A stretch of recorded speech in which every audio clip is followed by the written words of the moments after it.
Hey, tell me what it's like when you get through a fight and then adrenaline wears off. Like, when do you start feeling all of the little things post-fight that you don't normally feel mid-fight?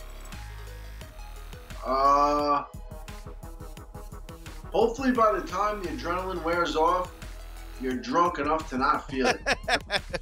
That's the goal. Right. You got to go out. You got to get hit the bottle right after the fight and before the adrenaline really sticks up. But no, it's it's like a gradual kind of thing. Are you excited about it all?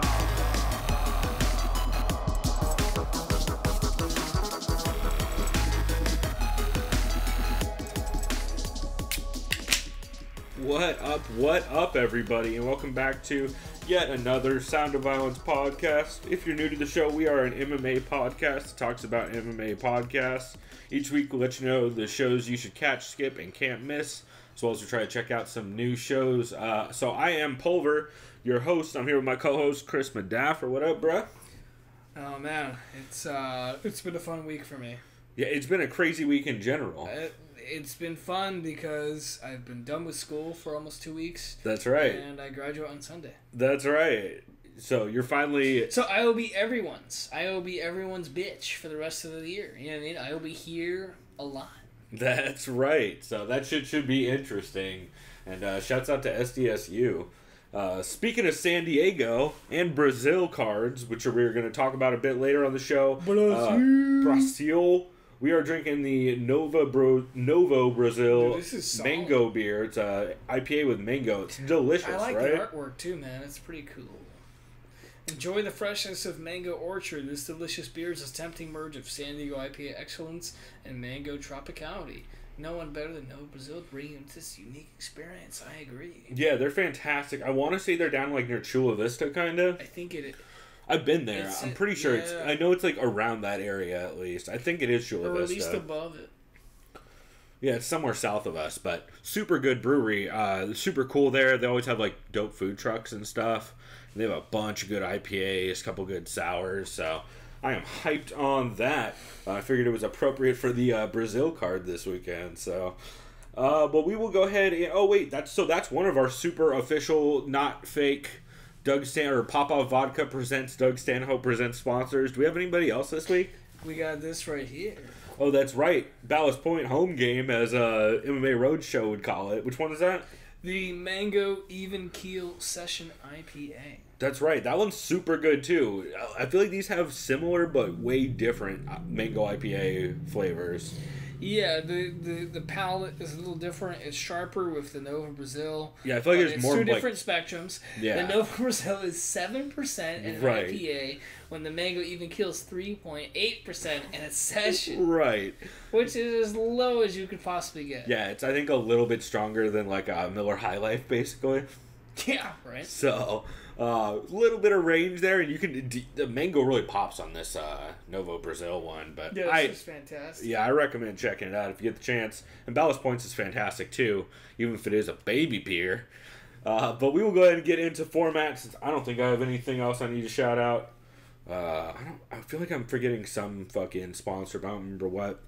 And as you guys heard on our intro, that was Ally Quinta talking about how long it takes for you to recover after a fight, meaning like how long till the adrenaline wears off and you start feeling like death.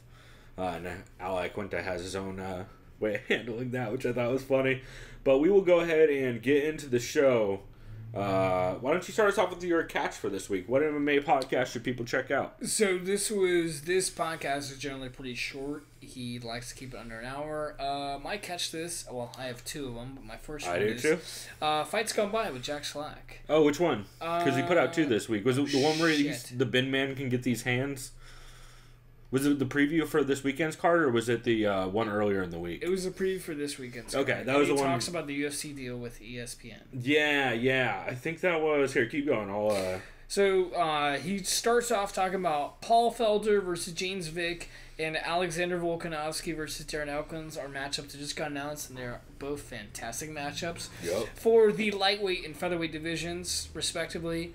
He talks about Darren Till and his criticism online of posting videos of him battering and taking damage from larger sparring partners. Oh, yeah. Darren Till likes to brag about that he's a light heavyweight fighting against a welterweight, and he will fight against heavyweights. That's fine and dandy. Good for you, Darren Till. Right. But eventually your chin is going to depreciate, right? I mean, not if he's just wailing on cans the way he was in some of that stuff. But then again, he was taking some He shots. posted a clip where he got clipped like twice. Dude was not doing what him with the other. But yeah, you know, I know. And this was Fights Gone By 79. He talked about the UFC deal with Disney, if you want to call it, ESPN, ABC. What's going to happen with UFC Fight Pass? That's what I was thinking. That's kind of what every... Let's talk about that real quick briefly, because this is the only place I want to talk about. Right, so ESPN Plus is doing... You have Fight Pass as well, right? Yeah. Okay, so I think what happens is they don't get rid of it, right? Well, no, they won't get rid of it because it makes them too much money. It makes them a couple mil a month, based on the numbers I've heard. It's like under 10, but over 5, somewhere in there. Maybe even closer to 10, like a little over 10. And you gotta realize, it'll always stay because of the overseas markets. Yeah. Because they'll always still need it because they are not gonna have ESPN. Yeah, because especially like remember when I was in the Netherlands, stuff will just be region blocked. Everything is always like at 4 a.m. But if you have Fight Pass, you just watch it the next morning. Yeah, and you even get like the Fox stuff over there because there's no region blocking. Yeah, I was able to turn that shit on. Yeah. So that'll still be around. I'm curious as to whether the Fight Pass prelims are going to stay around or whether those would move to ESPN Plus. And I'll say this. I'm not necessarily mad. Okay, I was initially not mad. I was frustrated with the ESPN deal only because I initially thought they would get rid of Fight Pass. Right. If they don't get rid of Fight Pass, I'm not mad because if you do get ESPN Plus, not only do you get a bunch of UFC events throughout the year, I think like 15 or so. You also get college football. Yep. You also get college basketball. You get a lot of stuff. It's like MLS soccer. There's a bunch of shit on there. You get a lot of stuff. Yeah. It's actually $5 a month. It's actually not a bad deal. $50 a year. Yeah, it's not a bad deal. Yeah, Luke Thomas says it runs like garbage right now. The app, but that doesn't surprise me. Yeah, but we'll see how that turns out. I'm curious to see what that means for shit like Invicta and. Yeah, and Jack had talked EBI. about that. He talked about the other. Let's be real. This is all Wolf tickets right now. George St. Pierre versus Nate Diaz at 155. Garbage. Get ready for us to almost ban that fight. If that fight ever happens, this will be the new BK. GSP will just lay on Nate. I mean, I would see that. Or he would just wrestle fuck him and just stand up and wrestle fuck and rinse and repeat to a decision. He goes into this card. That's the UFC card's coming this weekend. Nunes versus Pennington. He thinks it's a bad headliner. Only because Raquel Pennington has been out for like more than a year. That is the big thing about this card is Rocky's layoff and the coming off an injury. Jack is actually honest. I haven't heard him talk like this before. In quotes, he goes, I'm previewing this card, and some of these fights I think to myself, I do just not give a fuck about. Yeah. I mean, there's a couple on this card. Like, there's the most heavyweight fight of all... Actually, there's 2 of the most heavyweight fights of all time happening this weekend. One in the UFC, one in Bellator that we'll get to. But good God, are those going to be a shit show. Jack talks about Mackenzie Dern and her terrible attitude, which led to... Not whores, well... we've heard. Let's just say allegedly. We've heard stories otherwise. Yeah, what I've told you allegedly from people that I know that train. Yeah, let's not get into details. But allegedly, Mackenzie Dern is a whore. She's very friendly. We'll put it that way. She had a bad attitude apparently in Arizona, which led to the head coach at MMA Lab. Yeah, John Crouch inviting her to leave. Yep. But if someone invites you to leave, that's like the very, very nice. That's like the super nice way of being like, get the fuck out. It's almost more like you might as well get yelled at to get the fuck out. Right. I wonder if she was maybe getting too friendly with a couple people on the team. Yeah. It became an issue. Like, hey, Mackenzie, this is my star guy. Right. He needs to focus. Listen, Sean O'Malley does not need distractions like this right now. Right? Benson Henderson, Mackenzie. Yeah. He's married. Let's tone it down. So, Jack goes, the best card in the fight, in his opinion, is Kelvin Gastelum versus Ronaldo Jacare Souza. Probably, yeah. He says, Ronaldo, but yeah. Ronaldo, yeah, right, yeah. We're going Brazil. I know. Drink some more of that mango IPA. You'll get more Brazilian. Brazilian. You sound like Mackenzie Dern by the end of this podcast. Hey guys, it's me, the Krish. But yeah, he says, look out for Kelvin Gastelum's takedown defense and scrambles and ability super to slick jabs. Yeah. I'm looking forward to this fight too, and we'll talk about it more in depth later.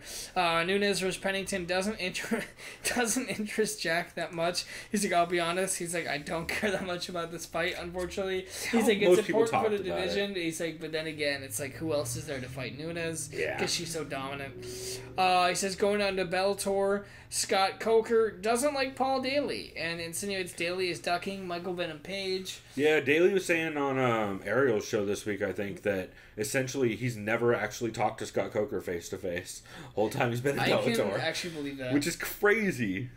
Then again, Jack, to be fair, I was doing other things while kind of casually listening to this, but he talked about people fighting on the streets, like talking shit online, versus people talking about how they're going to shoot someone with guns.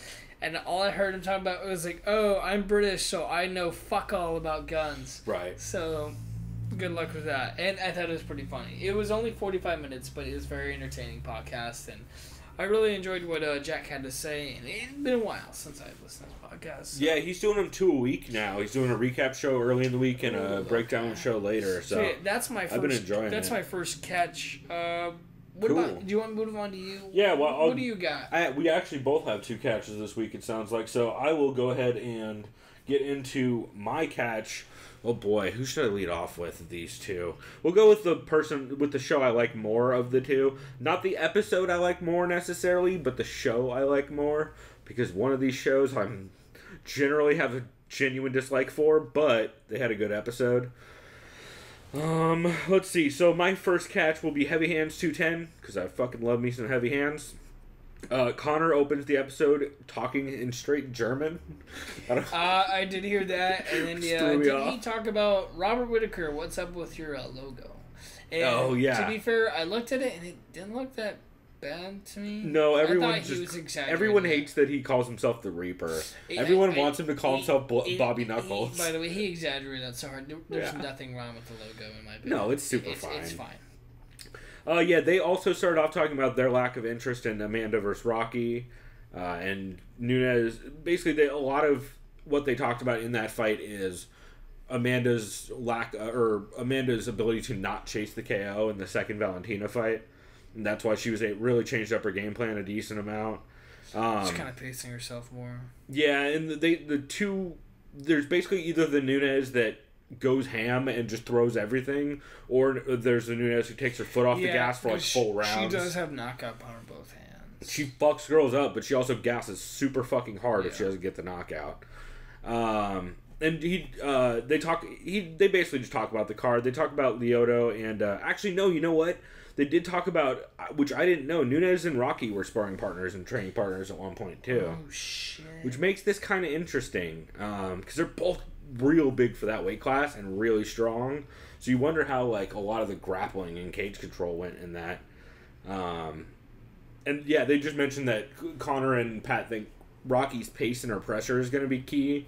And Connor, this is why this is one of my shows I think people should catch this week, is Connor Rebush brings up Pennington's clinch game, which just no one talked about all week. Yeah. I've heard maybe 2 people all week mention her clinch game, and it just doesn't get talked about.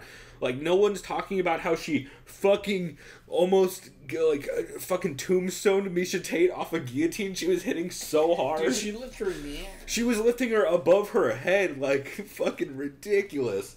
That guillotine was so nasty. Misha Tate was running up the cage backwards to try and get away from it. Rocky's just a beast in the clinch. She also fucked up Holly Holm in the 3rd round in the clinch. Yeah. Which, by the way, she still won that fight. We'll talk about it later. But it was just a good breakdown, and it was good to see, and that's a reason why I like that show, is he's just one of the few people that even mentioned it, which you can tell they do a lot of tape study and homework, especially since Connor also does the vivisection where they go in depth, which was also good. They also talk a bit about Jacare and Gastelum. The differences between Whitaker and Gastelum mostly being footwork. So that was an interesting point and a poignant one. Because Gastelum always has that plodding footwork. Even though they have pretty similar kind of like... They both like a real long jab and a long straight left down the pipe. Well, it's a crazy coincidence. Because Whitaker's left-handed too, right? From welterweight. Yeah. Well, and that's why they To be fair, Whitaker should never have been welterweight, but... Yeah, I mean, there's a big difference between Whitaker being at welterweight and cutting a ton of weight, and Gastelum being at welterweight and missing weight because they told him to eat salmon and salad, so he got fish tacos. Because it's basically the same thing. That's a real story. Oh, Lord. I love Gastelum. Goddamn. I don't know. I that love must have been the Gastelum. fucking Woodley fight. Maybe. No, yeah, maybe. It's hilarious, though. That dude cracks me up. He was great on Joey Diaz's podcast the one time he went on. Yeah, and then other than that, they talk a bit about ABC versus Dern. They talk about Lineker versus Brian Kelleher. And they talk about the icky feelings they get surrounding Lyoto and Vitor, which I thought was a good way of describing that.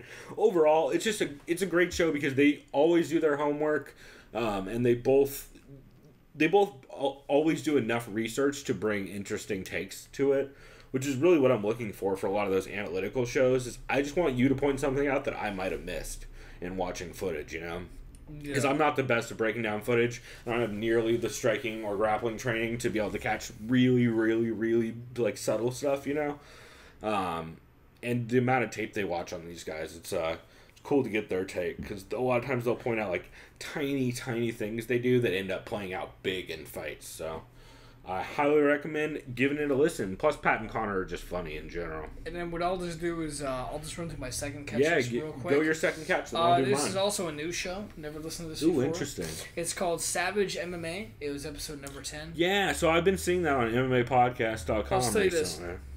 I can't remember the host's name, but he literally sounds just like fucking Hank Hill. It is hilarious. That's great. I'm not even kidding.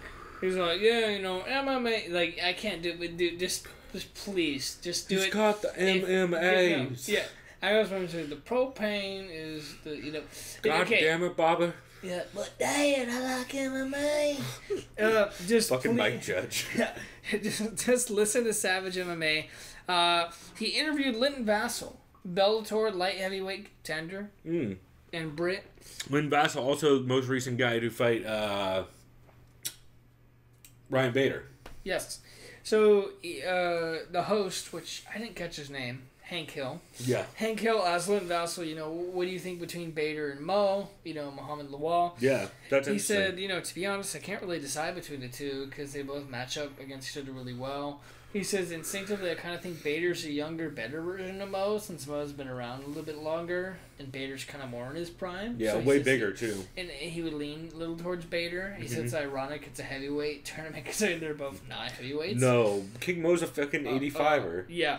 They asked Hank Hill asked him what's the difference between preparing for a Grand Prix fight considering just a regular camp. He said it's all just about preparation and length of the training camp. He said it's that makes pretty sense. Similar.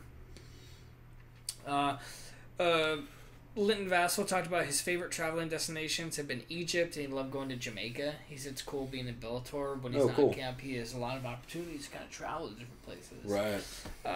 Which was neat. Hank Hill got confused about Rockhold versus Gus. He just couldn't get it around his head. Like, he said, why is this fight happening? I'm on board. I don't understand He said, I legit cannot give... I'm just baffled. He's like, in my opinion, the next fight should be Gus versus DC 2. Well, so that's but he was saying the thing. He was saying after the July that's the rumor is DC's not come back down. Fuck. That's God why damn it, Rockhold's moving up. I want to see that fucking sequel fight, man. I think Alex will chase him to heavyweight for it. I think he would, because, dude, remember on JRE? Yeah. Alex is 240. Yeah, Alex is a big dude. Boy. Yeah. Dude, we might see that. It'd be good. The thing is, I don't know if you can let him jump the line at heavyweight. Yeah. Although, who really else is there at heavyweight right and now? this is what he said after that. He's like, in my best Hank Hill, I don't think Luke Rockhold has earned jack shit. He literally said that, Okay. and I started laughing. And I'm like, you know what? You're absolutely right. At 205... Yeah, he beat David Branch, but he didn't look great doing and it. it's true. Dude, if you think about it, his 205 debut is against the #1 contender? Like, what? Yeah, no. I could see top 10. Like, what? I could even see top 5, but not Gus. Like, I could see, like, Teixeira or something. I would say he should fight Volkan, but they train with each other, so that can't happen. I think Teixeira would be fun. They're both high-level jiu-jitsu players, but neither one of them likes to lean on their jiu-jitsu. I'll just say this right now, because we'll be previewing 227. Gus is going to absolutely murder Rockhold. I think it's going to be a bloodbath. Yeah. It's going to be an absolute fucking knockout bloodbath. It's going to be bad. It's going to be bad. Like, Gus is going to have his way with Rockhold. He has great takedown defense, you know. He's too big, and Rockhold is so hittable. Fucking Rockhold gets his head up high. It's gonna be bad. Well, especially dude, it's gonna be uppercut city, dude. Well, that and it's gonna be bad. Yeah, well, that and Gus is real good at closing the distance with his footwork and avoiding anything Rockhold's gonna get. I don't remember who was it. Who the fuck is taking Gus down? Another podcast is like, does Rockhold seriously just want to fight his boy DC? It's like, no. There's no way he wants to fight his boy DC. Like, that doesn't make any sense. Was it...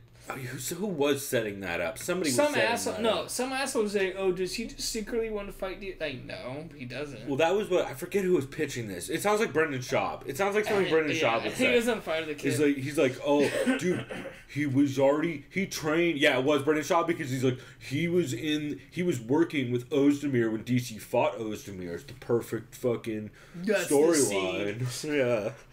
God, fucking Brendan.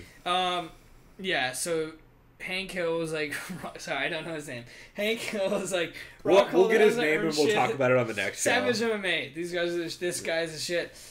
He said, my autocorrect, it says Danny's. No, Danis. Dylan Danis, BK's boy. Oh, boy. Versus Neiman Gracie would be a dope fight. This is what never let it happen. It will never happen. He also briefly mentions bare knuckle boxing. Yeah, is making a pay-per-view debut in the United States in June. In like Wyoming or something. I think so. Yeah, and former UFC fighter Beck Rawlings is going to be on that card. There's a bunch of people on that card. Bobby Gunn's on that card. Gilbert Ivel is on that card. Gilbert Ivel's fighting this weekend in Road, maybe? I think Gilbert Ivel actually fights this weekend. But there's a couple people on that card with names. Punching only, standard boxing rules, Bobby. And Stich talked about how the wraps have to be done for that, where essentially they're going to wrap the wrists and the thumb, but not the knuckles. That kind of makes sense, so you don't get the boxer fracture, which, by the way, I have for the past 3 years, like a piece of shit. My thumb still gets fucked. I thought the boxer's fracture is when you bust through the top, like when you break the pinky. It's both. It makes sense. Yeah. The two things you're going to break as a boxer. Or your thumb. Yeah. Right here.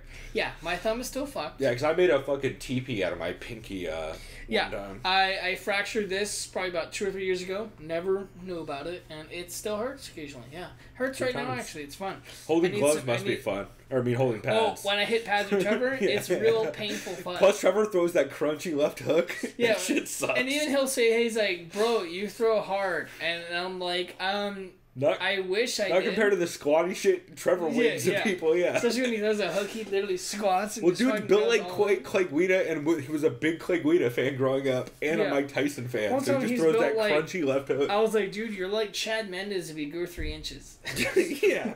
Yeah, or Clay Guida if he was less of a wrestler. So Hank Hill just says, so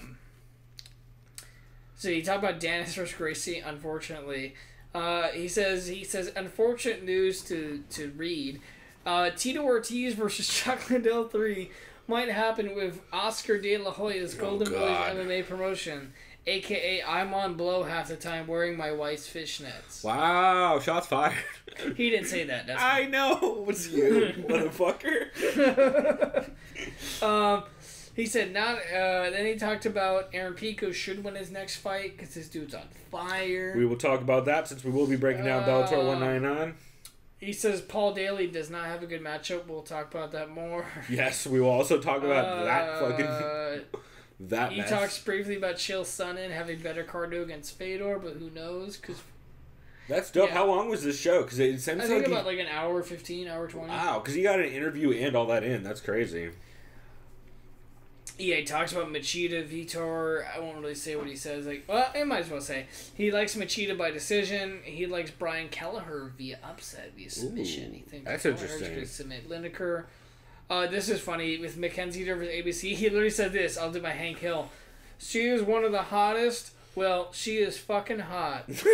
That's all she said about these fighters. He says, both of these girls are bombshells, but it won't be a pretty fight. I like Dern by decision. I'm gonna have to listen to this show. It sounds funny. Dude, he literally sounds like Hank Hill. It's pretty great. He says Kelvin Gastelum has really fast hands, but he thinks Jacare gets it done via ground and pound. That's interesting. Yeah. He says he thinks Amanda Nunes KOs Pennington in the first Everybody round. does. Everybody. So that was my second catch this in via Hank Hill at Savage MMA number 10. Nice. Well, I will get into actually someone I just referenced who made a terrible fucking comparison of Rockhold and DC fighting each other. Goddamn Brendan Schaub this week. Below the Belt episode 10, aka Big Brown Breakdown episode 78. It'd be really interesting. So there's a lot of reasons why this could have been a skip, and there's only one reason why it's not, and we'll get to her in a second. Brendan talks about eating trash chain food on the road and his love of TGI Fridays now. Because that's exact... Motherfucker talks like he's into all the fucking fancy food and all this shit. Oh, I eat healthy. Talks about having one of the best cheeseburgers of his life at a TGI Fridays. Sure, bro. Here's a quote. They make quality products. Wait, is that about TGI? Yes. Oh, God. It's ridiculous. They make quality shits. Yeah. Also, 13 minutes in, Brendan finally talks about MMA for the first time. He likes what Colby's doing. Because of course he does. You mean Doug Crosby? Yeah, he likes what Doug Crosby's doing. Shout out to Karen Bryant. Let's see. Brendan also says that GSP isn't interested in a Diaz fight. Which, by the way, whenever Brendan says anything about what he hears this about GSP, it's fake. That means he is interested. No. What that means is Brendan talked to GSP's manager, who is Brendan's former manager, and his manager said, "Hey, no, we haven't looked into this at all. They haven't even contacted fake news, us." Yeah. Dana Wolf tickets. Oh, fucking fake news is the worst. Wolf tickets. Fake news is the who the fuck is that guy of like references. And Wolf it's tickets, so yeah. fucking played out. Oh man. Okay, so after all that garbage, he does preview 224 barely. He like kind of talks about. He basically just talks about how excited he is for Vitor versus Lyoto, because of course he is. And then Leslie Smith comes on to save the fucking episode. She talks a lot about leaving high school at the time to start selling magazines in parking lots. She has her dog Gracie in studio. Talks about her first fight after a month of training. Brendan actually does bring up something interesting where he refused to wear any of that tap-out gear when he was on Tough. Oh, yeah. Because he's like, dude, we're not getting paid for this. Which is interesting, because when you look back, he only wore Ultimate Fighter stuff. He never wore... Or like plain black tees. He's pretty smart. Yeah, or tank tops, I should say. And then basically... I don't even think Kimbo wore tap-out. Yeah, he did, because he was sponsored by tap-out too, I think. I'm pretty sure. I mean, he would have been. I just liked how Kimbo thought Brendan was black. Yeah. You know what I'm saying? Brendan, they talking shit about our people. He's like, not black, but I'll go help. Like, that's fucked up. That's why Brendan's cool. That's a great story. So yeah, essentially what happens is Leslie comes on and explains to Brendan Project Spearhead. He keeps saying all the wrong shit he has been saying for like the last 2 months about it, about how it's an effort to unionize and how he just clearly had no idea.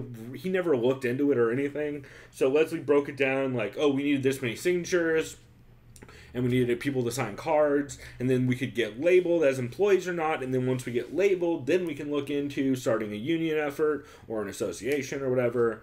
But Leslie did mention, though, that when the UFC severed her contract, they filed that claim with the National Labor Relations Board, I think it is, where they are. So now, since she filed that, they're actually going to decide whether or not she's an employee or not. Ooh. So they actually tricky. don't. Yeah, well, so they don't need the signatures anymore. Because if they rule her an employee, that means every UFC fighter is an employee, not an see. Okay. Not an independent contractor. So that means they can essentially unionize immediately if they want to. Okay. Or they at least a lot of the UFC contract stuff is going to be voided out because you essentially can't have a lot of the rules that they have for like uniforms and all that shit. That's if you're an employee, then that's different. But if you're not an employee, they can't make you wear a uniform. So there's a lot of stuff that'll hinge on that. And I heard Lucas Middlebrook, her attorney, is actually already in talks with them because they're trying to speed up that process because they're trying to figure out whether or not they kicked her out for starting a union. Yeah. So they're really pushing that forward. I mean, that would be my guess, but I mean, 100% they did. It's whether or not they can prove it. Like 100% they did. That's why I say it's my guess. Yeah, so it's not verbatim. Yeah, so we'll see how that plays up. Leslie asked Brendan whether he fought Krokop on his tough contract, and Brendan's like, yeah. Like you see Leslie Smith go like, holy shit! How do you fight Krokop on 16 or maybe is it 8-8? I think it was 8-8. I think it's 8-8, yeah. Or maybe back then it was like 16-16 or 10-10 or something, but still. And Brendan says at one point that he hears Kane versus Volkov is maybe going to happen towards the end of the year. Dude, I like that fight. It'd be fun, for sure. Volkov fucked up. We're doomed. Yeah, but who knows where Kane is at this point, like, you know what? in recovery. I kind of like Volkov in that fight. Only because Kane's off injury. I would say that, but the last time we saw Kane, he threw a fucking wheel kick. No, but that's why I'm saying that, because Kane, it's been a while. Yeah, who knows? Yeah, I'm just going like, yeah, who knows? So, overall, I was just impressed by, basically, Leslie Smith finally set Brendan straight on all the shit he's been saying wrong about Project Spearhead. So, hopefully he remembers it going forward. But that, who really knows? But Leslie's always great. And if you guys don't know, obviously, big Leslie Smith fans here at the Sudden Violence. I don't think I picked against her once since we started the show. Wait, didn't we? I picked her against Cyborg. Yeah, that's not it. I was gonna say that's all you need to know. Yeah. Although then again, I picked Tanya Evinger over Cyborg too. Should I get in my skip? Yeah. Why don't you get into your skip? So, what show should people not catch this episode week? Was fine. Oh, we should do disclaimer, Eugene S. Robinson style. Just because we're saying to skip your show doesn't mean we hate your show or that people should never listen. Just means the episode you put out this week was not worth the time it took to listen to. This episode that I skipped was very in-depth about particular subjects and topics, particularly surrounding the TV deal that UFC did with ESPN. Right. Well, Disney. It was the MMA Insiders. They basically discussed... Yeah, who hosts that again? I always mix that up with, is that the one with John Nash? No, that's Show Money is with John Nash. Okay, so basically they just mainly talked about regional promotions. Are they just going to disappear if Fight Pass goes away? Because some of the regional promotions... Right, like Invicta. This was a fantastic episode, but they literally just talked about them on TV. Right. Which is fine. You know, it's a skip with an asterisk. Right, it's just a skip because you weren't really that interested in it, not because it wasn't good. So basically, we're talking about how's the quality of content on ESPN Plus going to be compared to Fight Pass. Half the money you pay for Fight Pass, is it worth it? You know, because it's $5 a month versus $10. If Fight Pass goes away, which I don't think it will. They'll keep Fight Pass. No, yeah, they'll keep Fight Pass. Just international alone. They said, yes, the perk is you get college sports. You get college football. You get Major League Baseball. But this likely means the death of Fight Pass, which probably not. I don't think so. So, this is the thing. Death of Fight Pass cards, I'll probably. I'll just say this, honestly.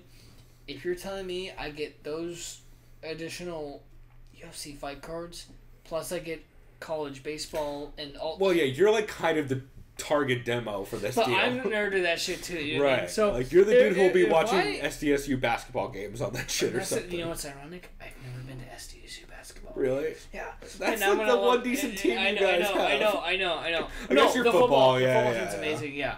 Okay. I don't care about football. I know. And but you know what I mean? Like I would. I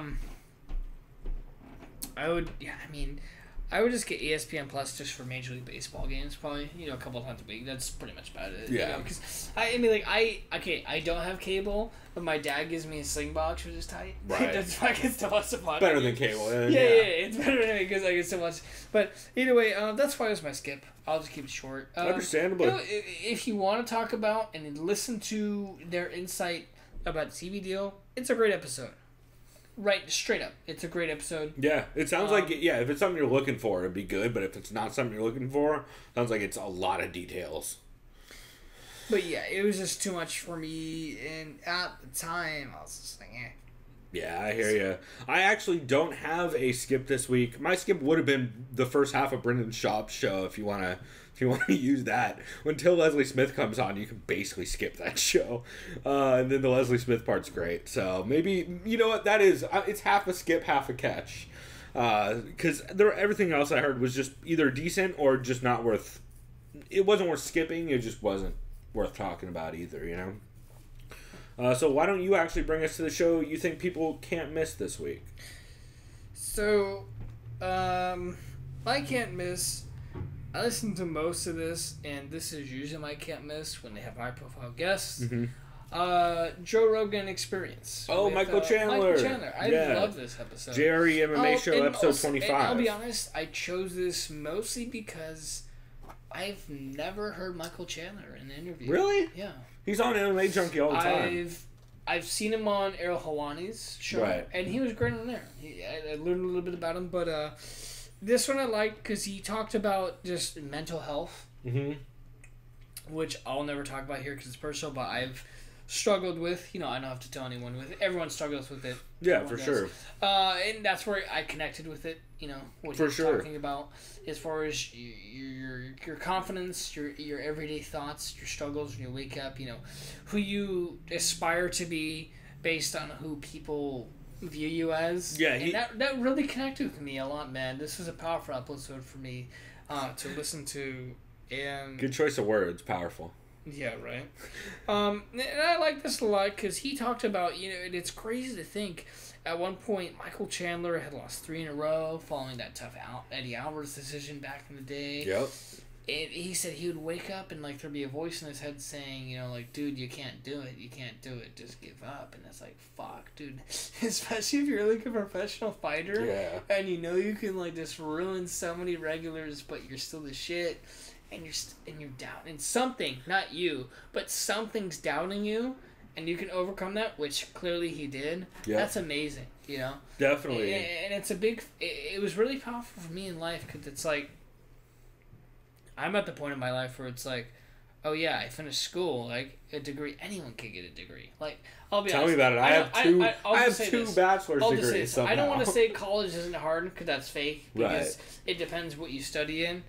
It's just how you apply yourself. Right. Like, I don't use either of my degrees, and I have 2 of them. And that's not necessarily true because you can always do that. That's the thing. That's true. I do use right computers for the show. No, we'll put it that way. Yeah.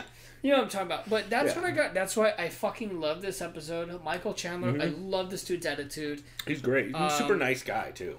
Besides the mental stuff, he talked about his time. He was college teammates with Ben Askren and Tyron Woodley. Yep. Which, like, you can holy shit. You can see why talk about, like, who you would wrestle with. Oh my god. Two of the best. 2 best possible fucking teammates like at the GSP. University of Missouri. Yeah. By the way, for anyone who didn't know, he was at Mizzou for all the college football fans. Mm-hmm. He says he was broken mentally when he went 688 days without a win. Yeah, the loss to Eddie Alvarez, Will Brooks, and Eddie Alvarez again, right? And he said it made him question, am I going to get a paycheck again? Am I, like, what's going on, you know? Yeah. Because I know he was recently married at that time, I think, and he's like, holy shit. You know, he said he started focusing on success instead of perfection. He says his mental state, he was focused on, I need to be the perfect fighter, I need to be the perfect human being. No. I need to worry about success one small step at a time. You know what I mean? And he said he talked about his experience training at Alliance here in San Diego. Yep. He said, I loved training at Alliance because their openness to tactics and techniques. They bring in anyone and everyone, to train certain wrestling styles, striking styles. He said he loved training with Dominic Cruz because it opened up his footwork abilities. He also, though, kind of hinted that he didn't like some of the training. But yes. And I forget who it was that mentioned it. It might have been the vivisection, where they talked about they're pretty sure that when he's saying that, he's referencing the striking training down in Alliance, which back when he was at Alliance, it wasn't as high level as it is now. Fuck no, yeah. Because I forget who was down there before doing striking training. It wasn't the dude who does it now. Who's it wasn't Miguel Reyes. Right, it wasn't Reyes. Or it was like, if it was like right when Reyes got there. Because he's been there for a bit, but Chandler was like already on the way out. I think Reyes has been there at the earliest, like 2005, 2006, 2007. Yeah, well, and so Chandler was there for part of that, but I wonder how much like one-on-one time he would have gotten. Because I know originally Chandler was in Vegas. I mean, yeah, he's been in a bunch of places. He was in Vegas. He was down there. Because he said now he's at ATT. He's I think he's 32 now. He's like 32 years old. Something like that. So if he was there in 07, he was like a youngster, like 21, 22. Yeah, I mean, and I might not even. Yeah, it's probably a little bit after that, maybe. So, but yeah, dude's super cool guy. He also name drops a ton of inspirational books he read. If you guys are looking for any of that. Speaking of which, of course, Joe asked him. Hey, of course he trapped him. He said, "By the way, the only reason why I have you on here is because I want you to fight for the that was UFC." the first thing he said. By the way, we all want to see that happen. Fuck yeah, Eddie Alvarez, Michael Chandler every weekend. I would watch it all the time. Michael Chandler, Justin Gaethje. He asked him too, like, who would you be your number one fight right now? He said Eddie Alvarez. Yeah. He's like, I would love to fight him third time. They both And he said after that, he's like, oh, I'd love to fight Khabib Nurmagomedov. 100%. He's like, I would love to fight that dude. Yeah. And he's like, I know that fight would be tough. He's like, but I would keep it simple. 1-2s and takedown defense. Dude's got good takedown defense. And that'd be a close fight. That'd be a good fight. It'd be real close. It'd be a close fight. I like Khabib in that fight too. Like, goddamn. I like him versus Justin Gaethje. That'd be a hell of a fight. God damn it, dude. Yeah, dude. Even fucking Michael Chandler versus Dustin Poirier. That would be a great fight too. Yeah, you can make him. He's one of those guys where you can just plug him in against anyone in the top 10, and it's a fun fight. Fucking put him against Nate Diaz, dude. Exactly. Literally anyone in the top 10 or Nate Diaz. And then I remember Joe was like, "Hey, some of these judges can't decide shit. Oh, yeah. What if we had a judges Grand Prix 8-man tournament? Yeah, they started, like, judge on judge crime. Judges. Yeah. They talked about injuries and like what's the worst injury you ever had. He says he's never had any like career-ending injuries, but just stuff that's kind of delayed. Handbrakes and stuff like that, right? Just handbrakes, ankle rolls, that kind of thing. Yeah, he had that nasty fucking where he rolled his ankle against Brett Primus. God, we watched that on the theater. That was so ugly to watch. That was fun only because there was that chill film where he's like, "Chill!" Yeah.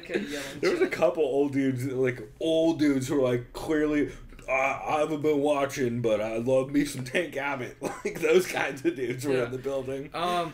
Then he talked about what's your mindset in life. Basically, he said delayed gratification is good for developing your skill set instead of wanting to win now. It makes sense. And it kind of that makes a lot of sense. So especially in that for game. For me, that's why this was my can't miss, mainly because I didn't really know much about Michael Chandler outside of what I've seen, on tape and prior. And I know he was a former Alliance guy, and for me it was fun listening to what he had to say. I really enjoyed listening to what the guy had to say. Yeah, I definitely agree. And yes, I fucking hope he goes to UFC. And you know what? If you're asking right now, what are the odds?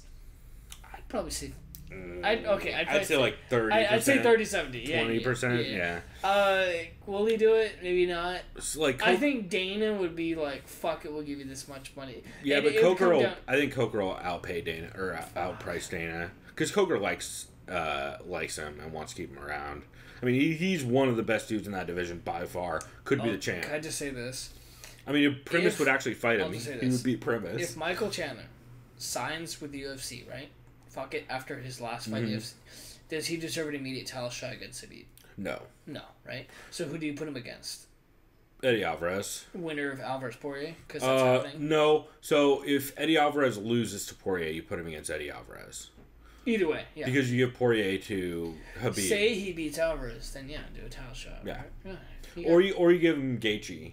But that's so no, fucked but up. Gaethje is getting That's fed so fucked to up to do to Gaethje. No, Gaethje. Gaethje is getting fed a lower guy. That's the problem with Gaethje, though, is like... But he brings it to anyone. He's like... It's weird, like, Gaethje's can legit hang with anyone. Gaethje... Like, you can't tell he'll win, dude, but he'll just still hang. This is the easiest answer ever. Gaethje versus fucking Edson Barboza is the fight to make. Because he's a terrible style matchup for Edson Barboza, but he's not going to wrestle Edson Barboza. So shit is going to go crazy. His interview. Yeah, he says that shit every time. I know. He's like, no, I mean, I don't want to wrestle, but I know I should be wrestling. And then he never does. Let's be real. If Gaethje actually wrestled... Dude, if he would just get into the clinch and dirty box Jens Pulver was talking about. He probably would have maybe beat Poirier. Who knows, man? Never know. But the good news is Gaethje will still save the UFC no matter what. He's so entertaining. Yeah, but he also says he has 5 fights left in his career. Oh, in his career? Yeah, he says he only wants to fight 5 more times. Oh, well... So we'll see how that goes. Well, you know, he's actually smart. That's what I was going to say. Actually, that's what that means. He's just smart. I'm not going to shit on dude for not staying around too long, because that's a dude I would worry about staying around So what do you got down for your canvas?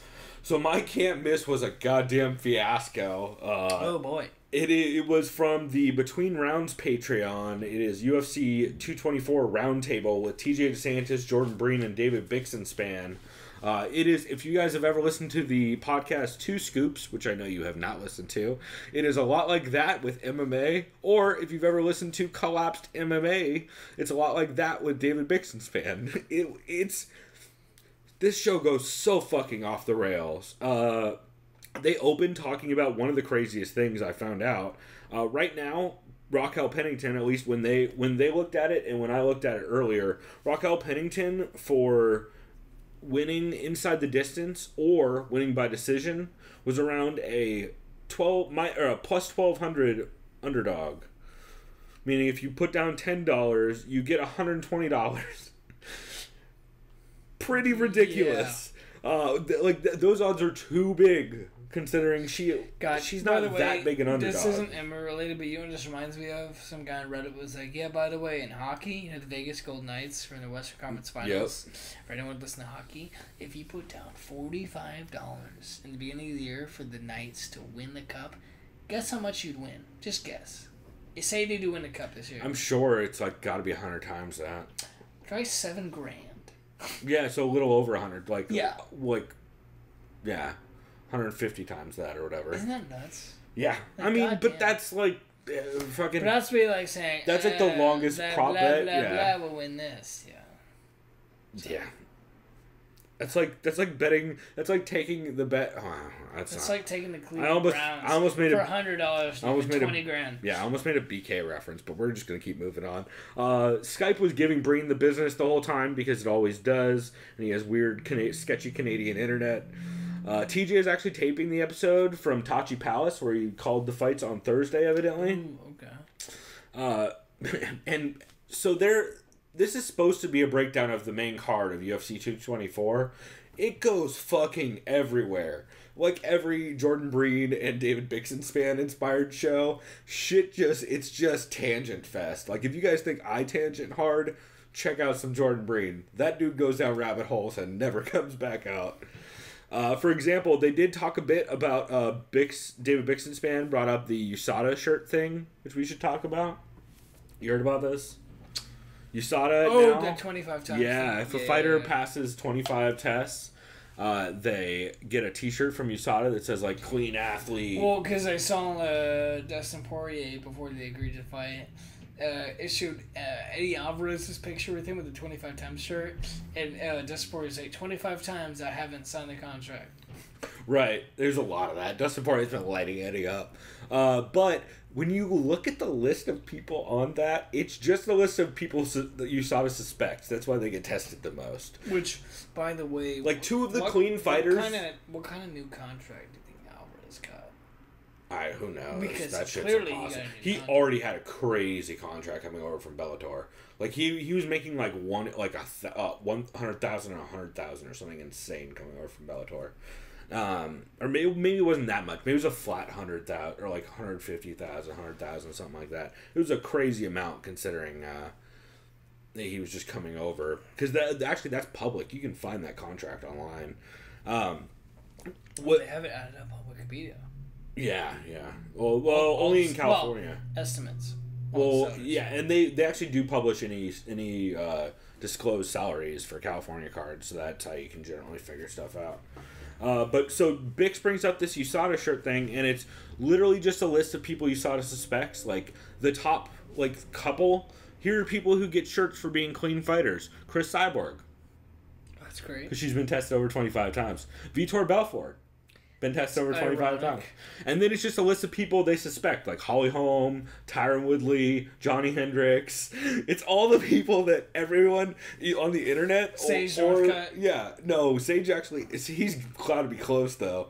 It's either main eventers, like... Guys like... Paulo Costa. No, it's not that bad. It's like main eventers like Connor or... I don't think DJ's up there. There's a couple guys, though, they're just always TJ around. Right, like Tyron Woodley's up there. TJ or Cody, one of those guys are up there. And then there's just people like Tisha Torres, who everyone speculates about. Fucking Carla Esparza was like throwing shade about Jessica it. Andrade. I don't think she's at 25 yet. She's got to be close, though. Like, it's literally just a list of the most suspected fighters. GSP? Well, it's going to be no, because he wasn't in the testing pool forever. But it's going to be fucking hilarious. Nick Diaz? It's going to be hilarious when the first person who has one of those t-shirts pops and they have a clean t-shirt. Yoel. Oh, I'm sure Yoel's got to be close, yeah. But I just thought that was hilarious. Bix breaks that down in a really funny way. They do break down the main card. TJ explains that Amanda, which I didn't know, formerly Amanda Bobby Cooper, prefers to be called Amanda Cooper now. Oh, which is weird because they always pushed Amanda Bobby Cooper hard in Invicta, but evidently she's all about it being Amanda Cooper now. So now she's air conditioner. Yeah, she's AC as fuck. Actually, no, because she's Amanda ABC Cooper. Go figure that one. TJ DeSantis does joke that Sajara Eubanks' next fight against Lauren Murphy is definitely going to be a catchweight, which I thought was funny. That's pretty good. Then it just goes off the rails. They talk about the strength, quote unquote, of the UFC Utica card because of how rough it is. Is that the Rivera Moraes? Yeah. That's like the only good fight on that entire card. The New York card, yeah. Yeah, it's rough. They talk about whether Vitor should be a Hall of Famer. Breen keeps trying to bring up over and over again the sad story about Vitor Belfort's sister, and Breen and TJ Bix and TJ keep trying to shut him down so they don't have to go way off the rails. They go everywhere with this. They talk about the Chidi Njokuani and his brother eating steak with just a knife at the Coyote Grill at Tachi. Of course. Bix is just throwing everyone under the bus for being on drugs or being shitty people. It goes way off the rails, but it is a ton of fun. I highly recommend checking it out. Also, from the sounds of things, either Jordan Breen and David Bixenspan or David Bixenspan and Jeff Sherwood are going to be doing Beatdown After the Bell for UFC 224. So if you follow TJ DeSantis on Mixlr Radio, he always streams it live, so you don't even have to be a patron to listen to it. We're right at 20, 30 minutes after the end of the 224 card. They'll do an hour or two of radio recapping the card and taking some calls. So that should be fun, but I fucking love TJ DeSantis and David Bixenspan. I mean, they talked about everything. They talked about fucking Tales from the Crypt at one point, I believe. They talked about... That's amazing. What's that terrible gladiator show on TV that Gina Carano was on? It's like a game show thing. Oh, American Ninja Warrior? No, way older than that. American Gladiator? Yeah, whatever that one is. Something like that, yeah. The one, yeah, they talk about all kinds of weird pop culture shit. Or Ultimate Beastmaster. Yeah, it just goes so off the rails. There's a ton of inside jokes. It's just everything I like about David Bixenspan and Jordan Breen. And TJ DeSantis just tries to keep them on the rails as much as he can while still adding terrible fucking jokes and references in. It's fucked up. They say fucked up things on that show. I recommend checking it out. But that is my can't miss for this week. Do you listen to any new shows other than Henkel? Yeah, I listened to what was it? God damn it. While you pull that up, I actually have a very, very quick one. Mike Russell, who has a podcast coming out called Real Fight Stories. and he put out a preview video on YouTube for the podcast that's going to be dropping this summer. Mike Russell is, of course, the guy who has been publishing or writing all the articles about Ali being a giant fucking criminal and having crazy ties to Robert Brighton. Yeah, exactly. No, he literally is the guy that discovered all that stuff. Where he's like playing clips of audio of Ali talking about his judo credentials while showing Robert Brighton's. No, this is Mike Russell. Mike Russell MMA. And by the way, the other news show I had was Split Decision MMA. No, here, hold on. Let me get through because there's only like 2 notes on this one. So it was like a 5-minute preview that he put up. But essentially, it's just him playing like clips of Ali talking about, oh, I had this judo credentials and da-da-da. Meanwhile, he's showing the credentials of Robert Brighton saying the exact same thing. It's crazy. It's very upsetting. Yeah, and there's a lot of footage of like war footage while Ali is talking, like trying to deny playing the clip of him denying to Ariel that he was like affiliated with anything without ever actually saying he wasn't affiliated. I'm excited to see how it plays out. It should drop this summer. Mike Russell, the way he edits and posts stuff is so fucking aggressively attacking Ali. It's hard to know how much of it is going to be actually documented and well-founded by the time we get to this podcast. That's why I'm interested to see it, is because the amount of shit he talks, if he can back up half of it, it's going to be fucking bad for Ali Abdelaziz. Because it's crazy accusations, like crazy accusations of him basically being an incel and like part of an organized crime group in the U.S. to deliberately push Muslim beliefs and like all kinds of like crazy shit with like warlords and backroom deals and drug pushing and assaults and all kinds of shit. So pretty much should be interesting, and we will definitely keep you guys updated on that because I am fascinated about Mike Russell's stories he's been doing. But go ahead and say, you said Split Decision MMA? Yeah, Split Decision MMA was the other new podcast to listen to. Kelvin Gastelum was the guest. Oh, great. He talked about Brazil. He loves the weather. He loves especially the food, as he said, and the beaches. Thank God he made weight. He says after beating Jacare, he says he thinks he deserves a title shot. I mean, who knows in that weight class, really? I mean... you can make the argument like he doesn't he because says his biggest aspiration is a rematch with Tyron Woodley. I don't think that happens anytime soon, only because that weight class is so fucking crazy. Yeah, you got Darren Till Wonderboy, and then you already have RDA. It's less crazy than 185, to be fair, though. But yeah, actually, no, it's not. It's about to be equally as crazy because the fucking interims. They talked about Mike Perry. Like he's been talking shit to you online. He said Mike Perry is dumb and let's not make stupid people famous. And then Kelvin Gastelum says George St. Pierre versus Nate Diaz. It makes absolutely zero sense at all. Right. But it's a cool money fight. Nope. No, it's not. It's cool in that they both get paid a lot. But who do you take in that fight? I like GSP via WrestleFuck. First off, fight's never gonna happen. I know. Second off, I know it won't. I like GSP versus WrestleFuck because he's wider. Of and course, he's gonna. That angle. Did you just see him fight Nick Diaz and Michael Bisping? I saw some of the craziest shit on Twitter. Like no one's been watching the sport for 4 years. Everyone's been watching it for 3 years. Yeah, no, they watched. I saw. Hey, psst, they watched Nate Diaz versus Connor. Like, oh, Nate Diaz will be anyways. I saw fucking like Connor too, by the way. I saw MMA networks like MMA Latest News, I believe, tweeted out.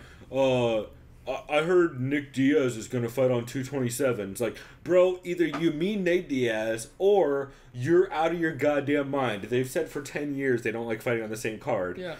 Also, I heard people say shit like, "Oh, has GSP fought anyone as big as Nate?" It's like, motherfucker. First off, fought his big brother. Dude, it gives me a headache. Second off, he fought at 85. Like that, man. And he already beat him, so it's like, shut the fuck up. Give me a rematch, motherfucker. Yeah. God damn it. I would rather see Nick Diaz versus GSP, honestly. Oh, I would never... Dude, no. Nick would be a way tougher fight than Nate. Nope. I don't think so. Because Nick hasn't fought since fucking Anderson Silva fight. Oh, yeah. And that was like in like 2015, beginning of 2016, and that was I guess I'm just thinking size, but then again, he already. They're not that big. But then he already did lose to GSP. Also, obviously, GSP now is different. That fight's supposed to be at 155. Another reason why I think it's bullshit. Yeah, because he won't make 155. Nate says it's bullshit online. GSP has said it's bullshit. Like, I think Dana it's all is wolf just. Tickets. It's all wolf tickets. Yeah. Yeah, we're banned. By the way, if they both make banned weight, until it's made. I take GSP via WrestleFuck. I take GSP regardless. Yeah. I'm just saying, literally via WrestleFuck and jab. Yeah, it's not. And guess what? Even if he wins his fight, it does nothing for GSP in that division. Oh, it absolutely does because it sets up a Conor fight. Okay, well, that's all that is. That money fight, but Khabib is still king. Yeah. That's what I'm saying. Khabib's going to be king and not getting either of the two dudes who will get him paid. Yeah. It's going to be super gross. Okay, who would you take between Khabib and GSP? GSP based on... Yes. Yeah. GSP would jab the fuck out of Khabib. I would. What about the grappling, though? Fuck. GSP would stuff takedowns all day against Khabib because of the striking. I feel like it'd be kind of tough, though. I don't know, dude. Fucking Khabib is legit. I would want that... Real, dude. Like, I feel like... Okay... I honestly feel like they'd be closer than we think. I honestly... Man, dude, that'd be pretty close. Only if it was... He's a big boy. Only if it was at 155. If it was... And I don't want it at 155. No, that's what I'm saying. It's at 155. Clearly. I don't want that fight at 155. I want it... If it's... I want it at 170 or I don't want 170. Yeah, no, don't get me wrong. I do too. But I'm saying, man, like... Well, it'll never happen. Yeah. So... I'm convinced. Well, we can't say never, but yeah. Let's say most likely for now, never. Temporarily never. Temporarily never. Temporarily banned until that shit gets made. I am not talking about that garbage matchup. Anyway, the other new show I listened to, I finally listened to Dan Tom's show, Protect Your Neck, episode 82. Yeah. I've been pitching this for like fucking a month or two that I wanted to listen to this. He did take 3 weeks off, which was kind of made it tough.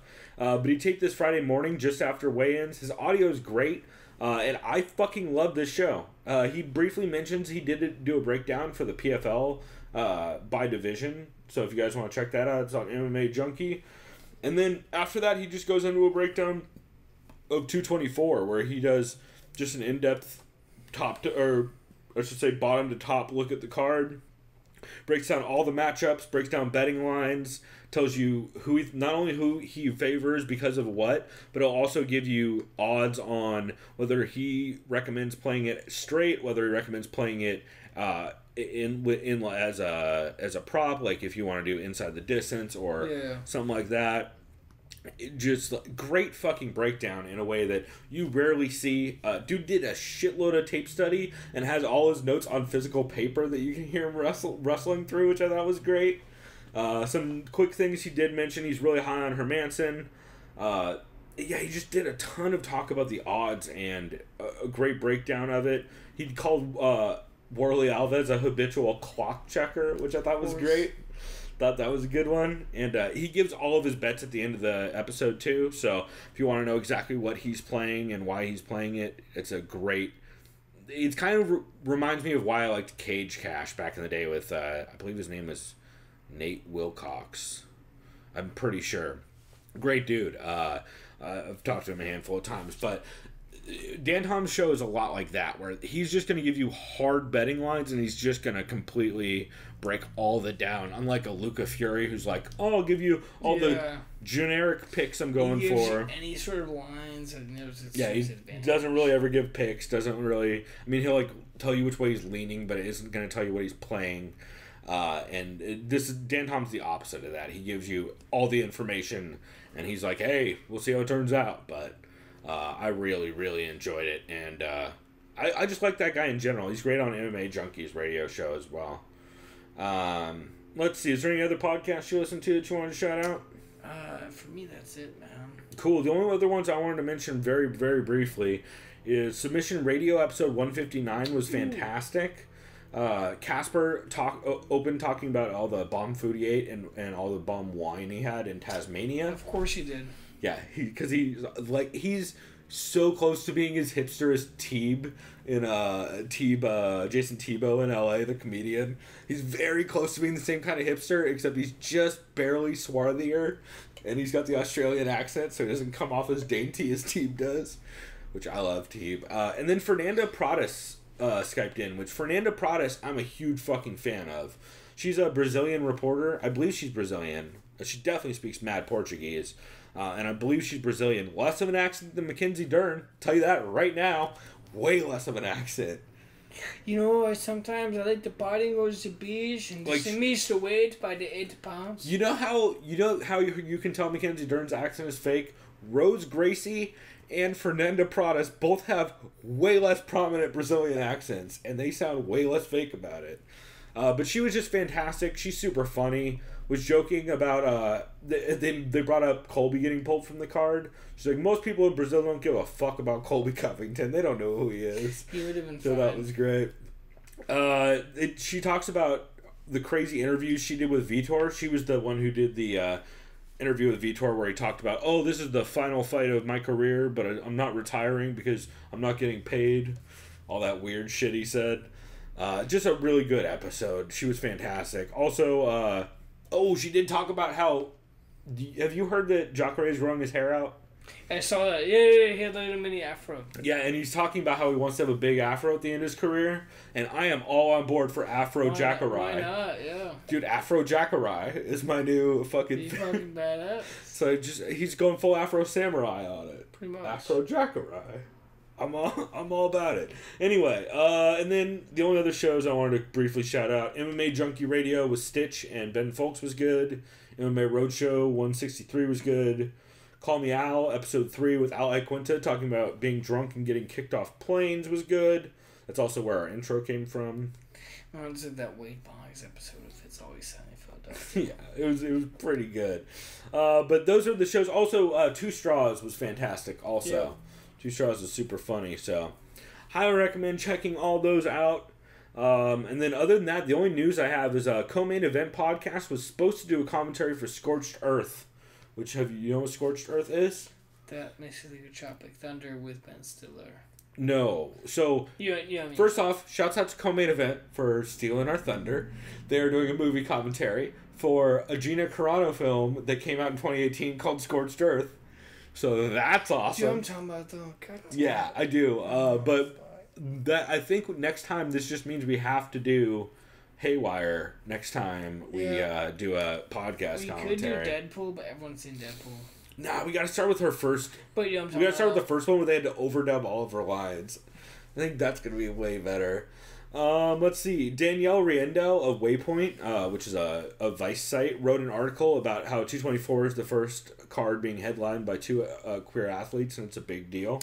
It is a big deal. Because Danielle Riendo is, of course, if you guys don't know, she is a she has a girlfriend, and I don't know how she identifies, and I don't want to be all fucking cis white male about it, but she is fucking fantastic. She's great on the gaming site Waypoint that Vice hosts, and she wrote a long article about it, about how it's a big deal to her and people should be making a bigger deal about it because it's really fucking cool. And she also trains out in New York. I mean, I think it's rad. Yeah, she trains out in, I think, Williamsburg MMA or something like that.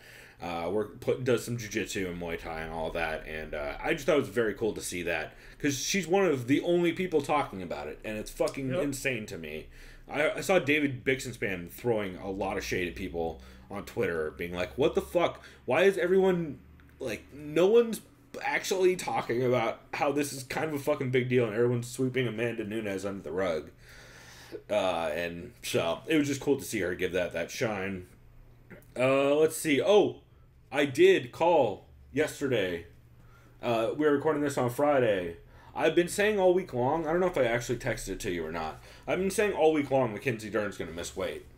I said it. Yeah, you'd mentioned to me. I think briefly, I said it. Yeah, I think I said it to you last week when we talked about it. Yeah. But I did on the MMA community. I posted like, I'm convinced she's gonna fucking miss weight. I posted like 3 different times doing quotes of hers, and she comes in 7 pounds over, which we will talk about later. But that was real satisfying. She likes going to the club. That's right. So by the way, I'm now officially dubbing myself Mystic Big Mac. So y'all get ready. Me and Jessica Penne are holding it down for Team Mystic Big Mac.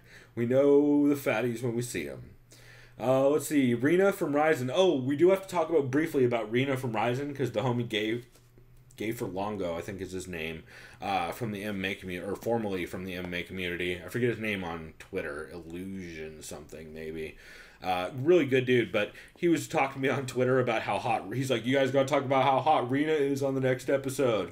Or Reyna, rather. Reyna, do you remember Reyna, so you're gonna make the same mistake I did, which was not a mistake on my part. Reyna was there's like this really tiny Japanese chick who is really big in Ryzen. King Reyna? Not King Reyna, the other one, who lost to Kana Asakura. She hit a nasty body shot in one of her fights, I believe. Yeah, I don't know. Anyway, you would if you saw her. We're supposed to talk about how hot she is, but really, let's talk about how hot King Reyna is, because that's what I'm talking about. Kidding. Anyway, the only other thing I wanted to mention, lastly, Phil Baroni was in San Diego last weekend. That's pretty neat. Yeah, he fought in King of the Cage. And they booed and threw water bottles at him. Then outside, he did get a knockout in like 30 seconds or something like that. And then they booed, threw water bottles, and shouted insults at him. And all week long, Phil Baroni... Sounds like a win-win. All week long, Phil Baroni has been tweeting out, fuck San Diego, and like, hey San Diego, and the DX suck it, and like all that shit. I'm just like, he's constantly shitting on San Diego. Like I said on Twitter, Alpine and Viejas Casino is not San Diego, Phil Baroni. We love you down in actual San Diego. Viejas is not representative. Yeah. So, that was the only other thing. There are a bunch of good fights this weekend. Rhoda FC 47 with Gabby Garcia fighting is on Saturday. Also, Mighty Mo's fighting Gilbert Ivel, and Kung Fu Panda's on that card. One FC, or One Championship, who's now streaming all their stuff for free if you get their app. They have a card. M1 Global 91 is going on. Glory 53 with Stich and the tourney final, and Lomachenko fights, rather. So, bunch of fun stuff happening, but we'll go ahead and wrap this segment here, and when we get back, we are going to talk about we're going to briefly take a look at the Bellator 199 main card, and then we're going to take a look at UFC 224 Nunes versus Pennington, which should be a blast, so we'll be right back.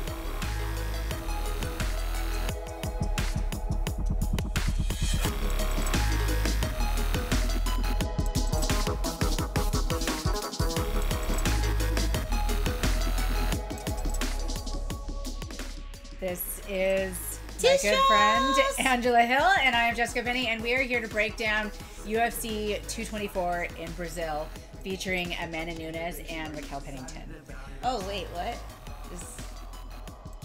Oh, that's the card we're talking about? Wait, I haven't heard anything about this card. Yeah, me either. But we're going to talk about it, so cool. You're going to hear about it now. Yay! Yeah, hopefully you've done your homework. Clearly, maybe you haven't. Hold up, let me look something up. You know, usually when I pay $60 to watch two lesbians go at it, you expect something a little different.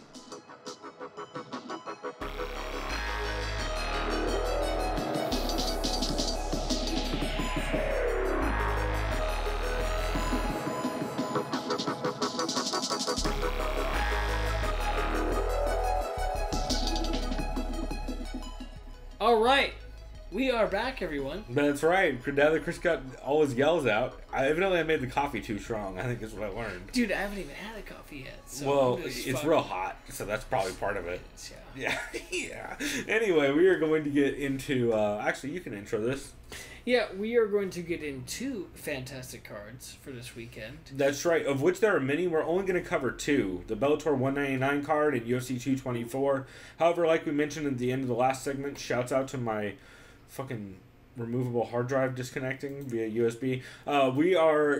There's a bunch of good cards. Road FC, Glory, a bunch of shit. But we're just going to cover these two. And we're only covering the main card of Bellator because I can't keep up on Bellator prelim fighters. I'm not up on whoever the 70th ranked dude in whatever city they're in, because I can't. Yeah, I can't. like you said, it's difficult to keep up with. So And there's like I always watch them. I don't know enough about any of the dudes to let's stay get up into on this first fight, because looking at this guy's fight card, I recognize him based on the gym affiliation. So, in Bellator 199, which is where it's in San Jose. Yeah. Is it? SAP Center, San Jose. Is it for sure? Do you see that on that page? Right oh, here. it's right on the fucking...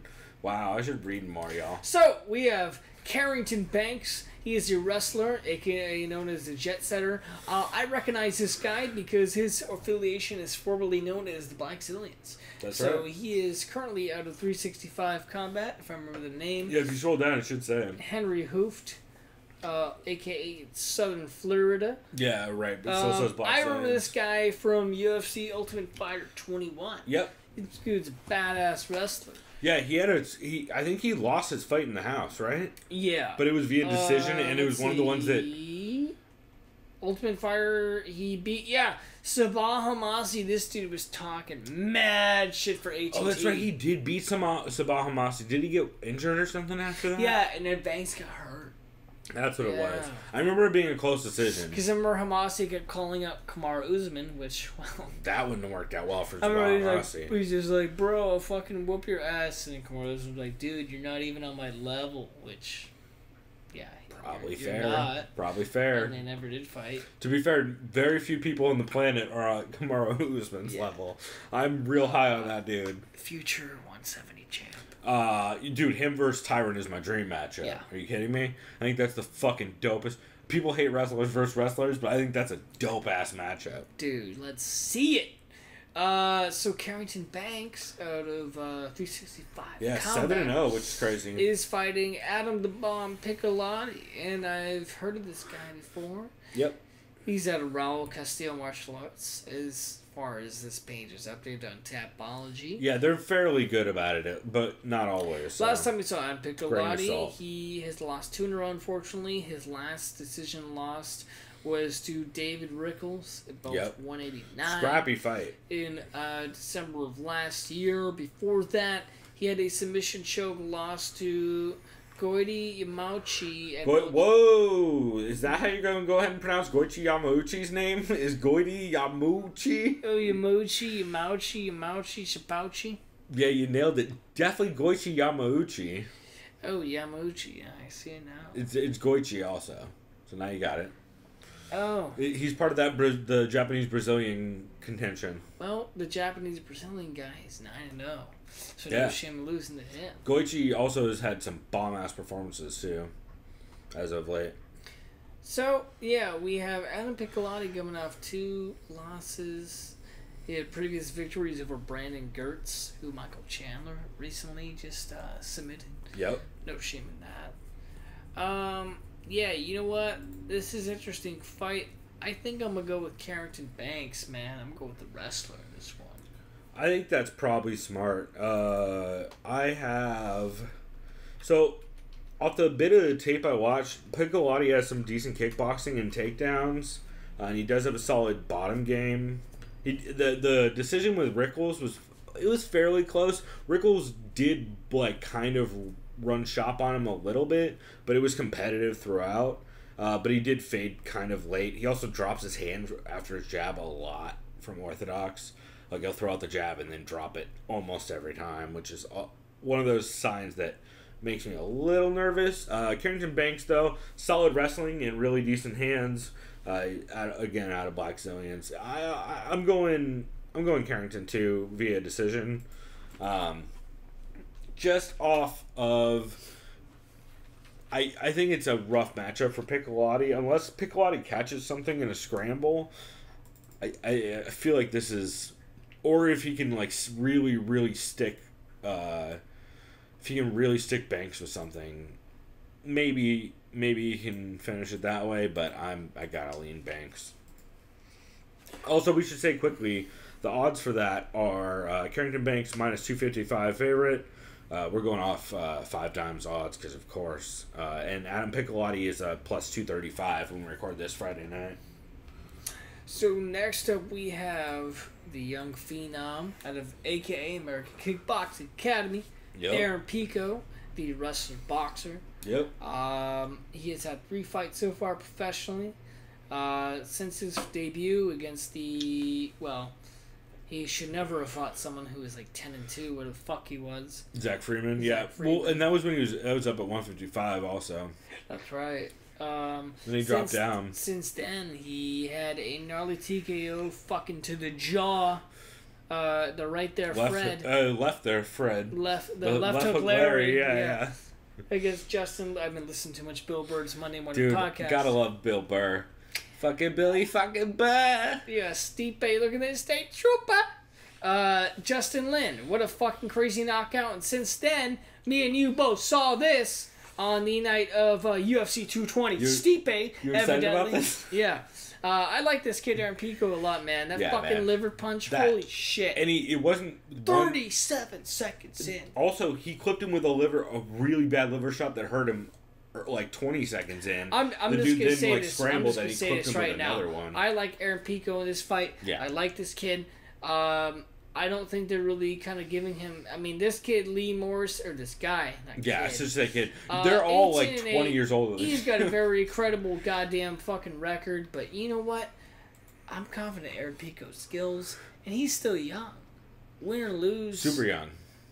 I mean, he has the advantage. Yeah. Holy shit! He was born in '96. Yeah, he's about to be 22. Good God. Yeah. I was born, what, 7 years You're earlier? 89, right? 89, You're 89. yeah. 7 I'm years a 91, earlier. so it makes me feel old. There you go. We some Nickelodeon and happy babies, belated bro. to you, by the way. Oh, thank you. Yeah, I got real drunk on my birthday on Tuesday. It worked out well. Fuck yeah, dude. And that's how you do it.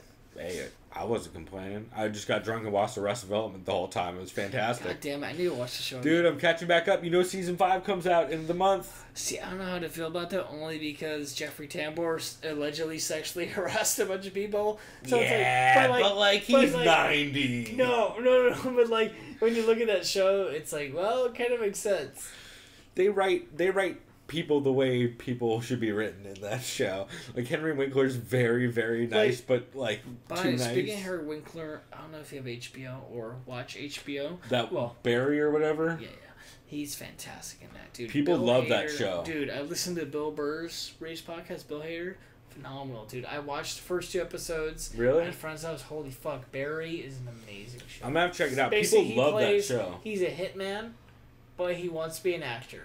Dude, it's like, it's fucking great. Yeah, that sounds good. It's so darkly hilarious. That's awesome. I'm going to have to check that out. Speaking of darkly hilarious, this matchup is rough.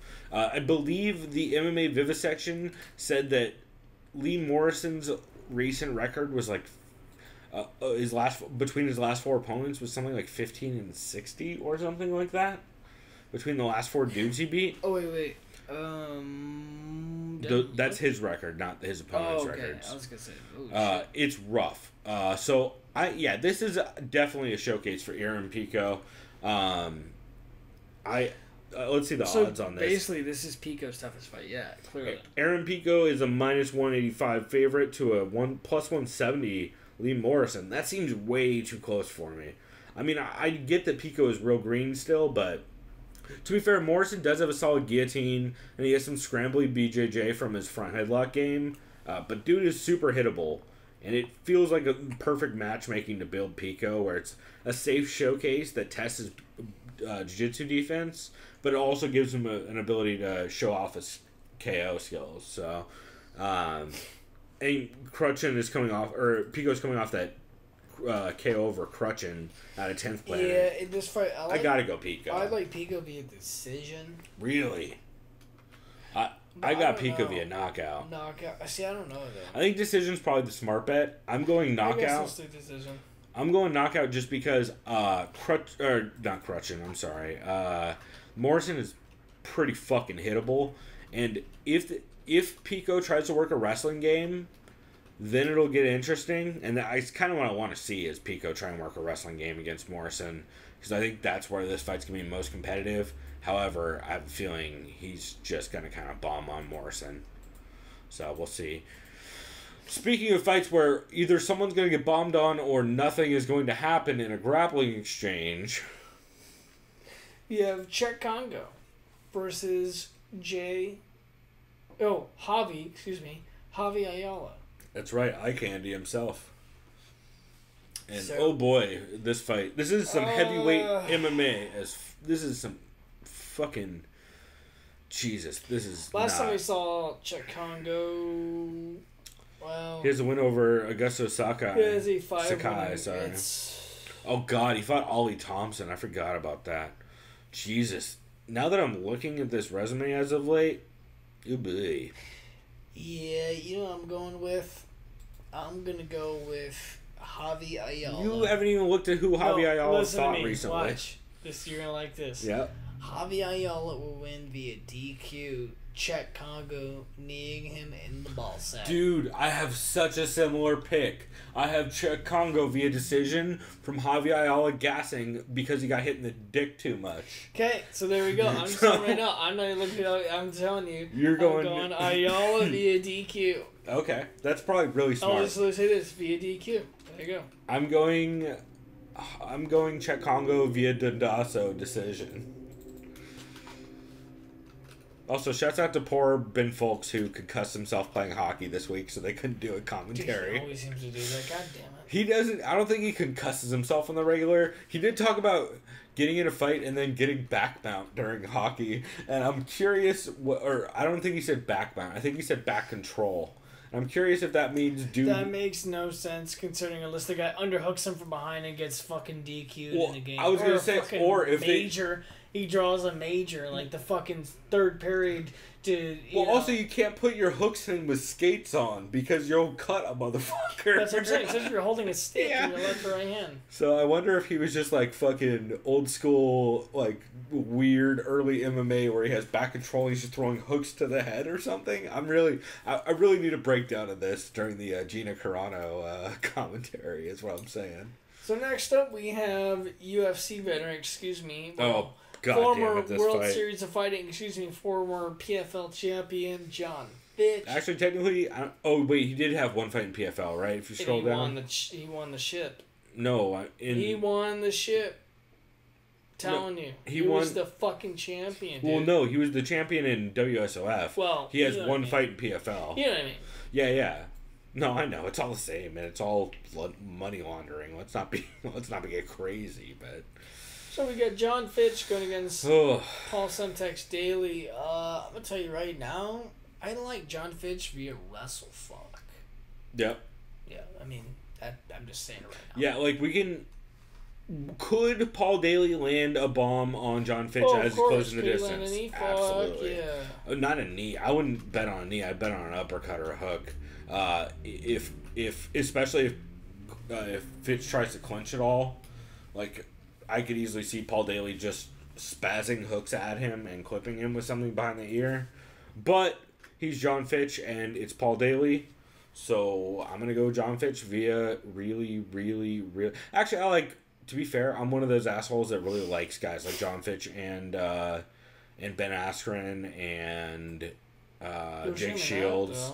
Yeah. I just love the dominant wrestling game. I think it's fucking so impressive when you can completely neutralize a dude like that. It's terrifying. So, the main event of the evening is Ryan. So, let's be fair. This is not a heavyweight bout. This is a light heavyweight bout. This is like the light heavyweight championship. It's like a 195 bout. Yeah. You got Ryan Bader versus Muhammad Lawal. Which, by the way, I love his photo. Yeah, first off, Muhammad Lawal's picture on Topology is beautiful. That is some show art if I ever saw one. Ryan Bader, the last time we saw him defended his light heavyweight title against Linton Vassell. For that, he beat Phil Davis in a pretty terrible split decision. I thought the fight was boring. I mean, it was necessary. Well, it was like their first fight. Yeah, I was going to say it looked a lot like their first fight for sure. Muhammad Lawal has had a bunch of canceled bouts. He beat Quentin Rampage Jackson. Excuse me. You want to go ahead and drink some of that coffee? That'll definitely help. I know, right? But yeah, you beat Quentin Rampage Jackson. You can set the thing on the floor if you need to for Coaster. That way it doesn't fuck with the mic. Then he has the loss to Crow Cop in Ryzen. And then he has the win over Satoshi Ishii back in Bellator before the loss to Phil Davis. So 2 losses are Crow Cop and Phil Davis. Not bad at all.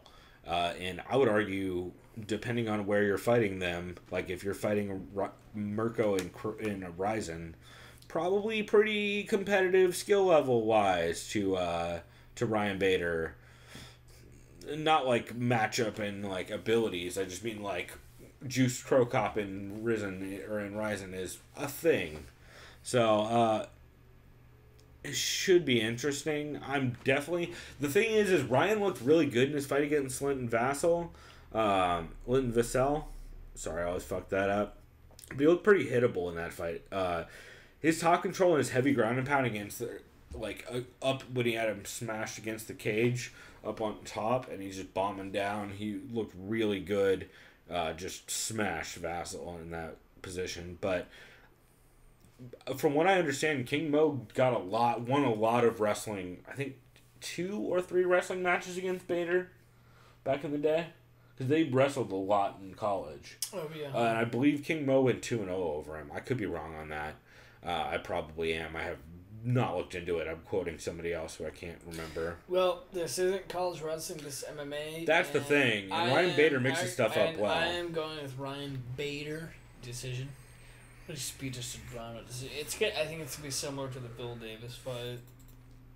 Do you think it's gonna be on the feet, or do you think they're gonna end up in wrestling exchanges? It's gonna be mostly grappling. Really? You think so? See, I think if this fight turns out mostly grappling, I think Ryan Bader loses this fight. Because it is a 5-rounder. It's true. No, it's not. I lied. No? It's a 3-rounder with an extra round. Oh, that's right. It's Bellator. Yeah. God damn it. Well, it's Bellator and it's like the Grand Prix thing. So I think they have a draw round option. Oh, God. But, so actually now that I realize it's 3 Bader. rounds. Yeah, you know what? Since it's only a 3-rounder, I'm going to go Bader too. I was going to go King Mo. King Mo's been talking a lot about how he feels way better after getting surgery or doing whatever he's been doing. He says his knee is way fucking better than it was. I think it was his knee. Anyway, he's also gotten really into weed, which is hilarious. He's like, shouts out to the Diaz brothers. I finally That's get right. it now. I remember heard on Fortnite, yeah. Yeah. But, man, Bader's way bigger, and in a 3-rounder, like if this was a 5-rounder, I'd pick King Mo, but in a 3-rounder, I gotta go Bader probably by decision. I would like this to end up a grappling match. I have a feeling it's gonna be a boxing match with Ryan Bader clinching Mo against A cage. jabbing match. If it's a jabbing match, King Mo should win that shit. But I think Bader's just gonna wrestle him and punch him in the head a lot, Randy Couture style. But we'll see. I'd be happy to be wrong. Alright, so let's move on to UFC 224. Nunes versus Pennington. This should be a fun one. So we have Brazil's Marcos Perez versus United States' James Bochnovich. Almost Boknovic, but you're on the right track. Sure. Last time we saw Marcos Perez, he has a unanimous decision loss to Eric Andre. Just kidding, Eric Anders. Oh, hold on. I just realized Ryan Bader's a minus 320 favorite over King Mo. That's crazy. Wow. That's about double what it should be. Or I could see Mo or Bader at minus 200, but good God. Yeah. Anyway, we'll keep on moving on, but that line seems off to me. So Marcos Perez, last time we saw him, had a unanimous decision loss to Eric Anders. Yep. Guy from Alabama, former D lineman. UFC fight number 123, Swanson versus Ortega. For that, he had a very impressive win streak over a lot of Brazilian guys. James Boknovic. His last fight was a TKO loss to Trevin Giles. Yeah. For the this is a weird fight. It is, especially in the style matchup.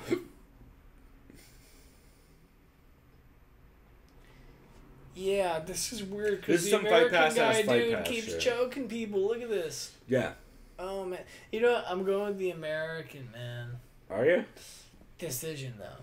You're going Boknovic, really? Yeah. I am not.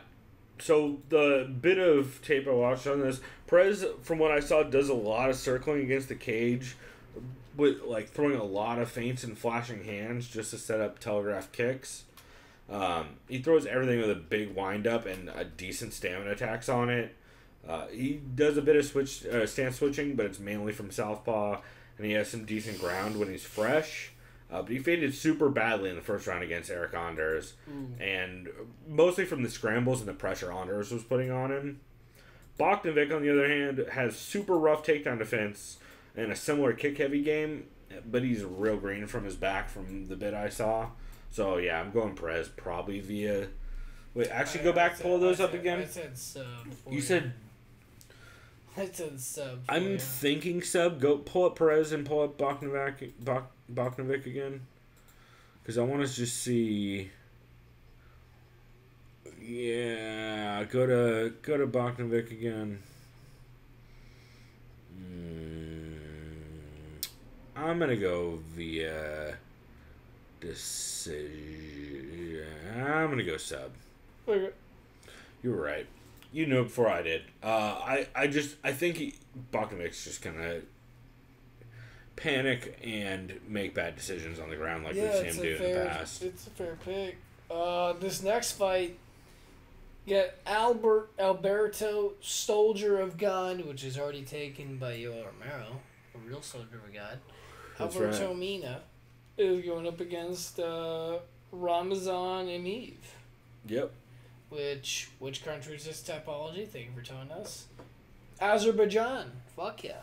I believe he's from the Caucasus or something, right? I don't know. I think they're their own republic. I'm real bad at... Yeah. No, Azerbaijan's definitely Russia is country. all It's the like same. Afghanistan. Right. Azerbaijan's a great... No, they were not part of USSR. But he he kind of does look kind of Russianish. He's training out of Russia or fighting out of Russia. God damn it. But you're probably right. It's like, I don't know if it's one of the Caucasus or whether it's, I don't know, that whole area I don't keep up on. By the way, y'all, I'm terrible at geography. Ask me which state is to the right of California. I don't know. Well, he was born in 87, which was when the U.S. are still around, and it still says Azerbaijan, so it's his own country. That answers your question. Sure. Because it would have said USSR. Yeah, sure. Does anything say USSR anymore except for Beatles songs? No. It does. When it's before 1989, it'll literally say that shit. Yeah, I'm guessing Tapology Or doesn't 90. have a... Excuse me, 90. Yeah, but... No, because to be fair, one of the fighters said pre-1990, and it was USSR, and it literally said Soviet Union. I think he says it for Habib. That's weird. Okay, anyway, way off topic. Anyways, Alberto Yormero Jr. Mina. He's going up against... Definitely not Yoel Romero Jr. He's like fucking... Hoist Gracie Jr. Alberto Andre Ward Mina. Yeah. Yeah, right? Oh, boy. Yeah, I mean, who else is Soldier God, right? I don't know. God damn it. Yeah, I know. So goofy. Oh, Jesus. Pun intended. Alberto, shitty nickname Mina, is fighting Ramazan Emeev. Last time we saw Alberto Mina, he had a TKO victory over Mike Pyle at UFC Fight Night 90. Holy shit, that's a long time ago. Yeah. Well, 2 years ago. So, when you look at his record, he's fought 13 times in 13 years, if I remember right. And his last fight before that was in 2015. Wow, he fights like once a year. Yeah, and he took all of 2017. Oh my! So yeah, this dude fights like once a year. To be fair, never mind. From like what once every 2 years. From what I've heard, he has been trying to get fights. He just hasn't been able to. From what I've heard. So he's right home. But then again, like you would think he would have a fight more recent than Mike Pyle in 2016. So. Take that for what it's worth. He's taking on Ramzan Emeev. I always fuck that name up. Ramzan's coming off the win over Sam Alvey back in a while ago, also October of last year. And then before that, he has a win over Anatoly Tokov in M1, as well as some other dudes in M1 that I'm not even going to try and butcher their names. This fight. Macchio Falcao, yeah. Mina throws a really low volume generally, a lot of long straights and sweeping lead hooks. he gassed pretty fucking hard against Akiyama when he fought him. Whereas Emiev has a pretty strong clinch game, but that's about all I really saw from Emiev. Some decent takedowns, but like, it's mostly he just stood in he put Alvey in the clinch and beat him up for a while. Yeah, I'm gonna go with boy Ramazan. Big decision. Yeah, I'm going Emiev too. Decision. I just think that probably Mina is going to get put against Cage and gas. But I'd like to be wrong. It's the way I see it going. Next up, we got veteran Talis Litis versus Jack Hermanson. Yeah, this is definitely a funner matchup. Or a more fun matchup. It's definitely a more fun matchup. Yeah, fucking funner. Well, it's funner. Dude, I've done beer funners all the time. So last time we saw Talis Litis, he lost unanimously to Brad Tavares. Yeah, he got Before that, bombed he on that won fight. unanimously over Sam Alvey. So he's been flip-flopping. Then he lost to Christoph Yako. Went over Kamosi, yep. Lost to Gegard. Well, everyone loses to Gegard pretty much. Lost to Michael Bisping. And that's going back forever. And then Hermanson been looking okay, except for the recent loss to Thiago Santos, which, to be fair, Maheta does that shit to people. Like, he looked okay in that fight up until he started getting clobbered. And then before that, he ran through Nicholson and Brad Scott. Like, he just kept, like, basically taking dudes down, immediately passing and pounding them out over and over again, up until Maheta, who he ran into mad trouble against, because Thiago Santos just throws fucking heaters the entire time. Yeah. This will be a close fight. I'm going Talis Litis. That's a decent... I could definitely see that happening. Are you going... How you going? Decision? Yeah. Hermanson's a tough son of a bitch. Yeah, I think either way this probably goes to decision. Latest has a really strong clinch game, but he does leave his chin up a little bit in exchanges still. But Hermanson has a lot of in-out footwork with a long straight. He has some decent clinch takedowns and some good top game, and he is durable. Really, I think his durability and his clinch game is going to be what makes the difference in this one. But if Talis Litis wins the grappling exchanges consistently, that shit is going to spell mad trouble for Jack Hermanson. Because I don't think he'll win the fight on the feet consistently if he has his ground game shut So down. you're going Litis as well? No, I'm going Hermanson. Okay, But right on. the only reason I'm going Hermanson is because I think he's going to win the grappling exchanges. So you're going decision? Yeah. Definitely. Alright, so next up we have Fedor Warley Alves versus Sultan Aliyev. Warley Alves lost the Brazilian. It's a welterweight bout. Last time we saw him, he had a decision victory over Salim. I can't read that from this far away. Tashari? Sure. Tushri? Yeah, Tushri. Which was a Cowboys Steel card. Before that, he had 2 losses in a row. One to Kamar Usman, no shame in that, unanimously, and another one to Brian Barberino. Yep. And, he choked out Colby Covington. That was back in 2015, I though. know. That was a really green Colby Covington. Covington might win right now, but... Oh, for sure. That's like probably one of the biggest names on his resume. Oh, he also beat Mike Journalist Jackson. Just kidding. Well, kind of kidding. He's taking on Sultan Aliyev. Is he from Dagestan? Possibly. Well, Wherever the fuck Durban, Russia is. probably that. Something like that. Anyway, he is coming off the win over Bojan Velichkovic, and the loss to Kenny Robertson, sorry. Oh, yeah. And those Charles are... Andrade and Ruslan Koshnikov. Yeah, it was a big time off before the Velichkovic Vitor fight. Kiko, yeah. So that's kind of an interesting... Yeah, what was that? Which way are you leaning on this? I think we'll Warley Alves, man. Yeah? Yeah, I don't know why. Any real reason? No or? fucking reason, dude. Okay. I'm just doing So, from the bit of tape I did, or tape study I did, Warley Alves definitely has an aggressive clinch game, and he is just happy to throw wild kicks and wing bombs at dudes. He tends to brawl, and he definitely slows down as the rounds go on. I'm picking gonna be a decision because this dude's probably from Dagestan. That's if you're gonna pick him by anything, that's the way to pick him. Oliva has solid takedowns and decent striking defense. I'm gonna go Alves via sub. Okay.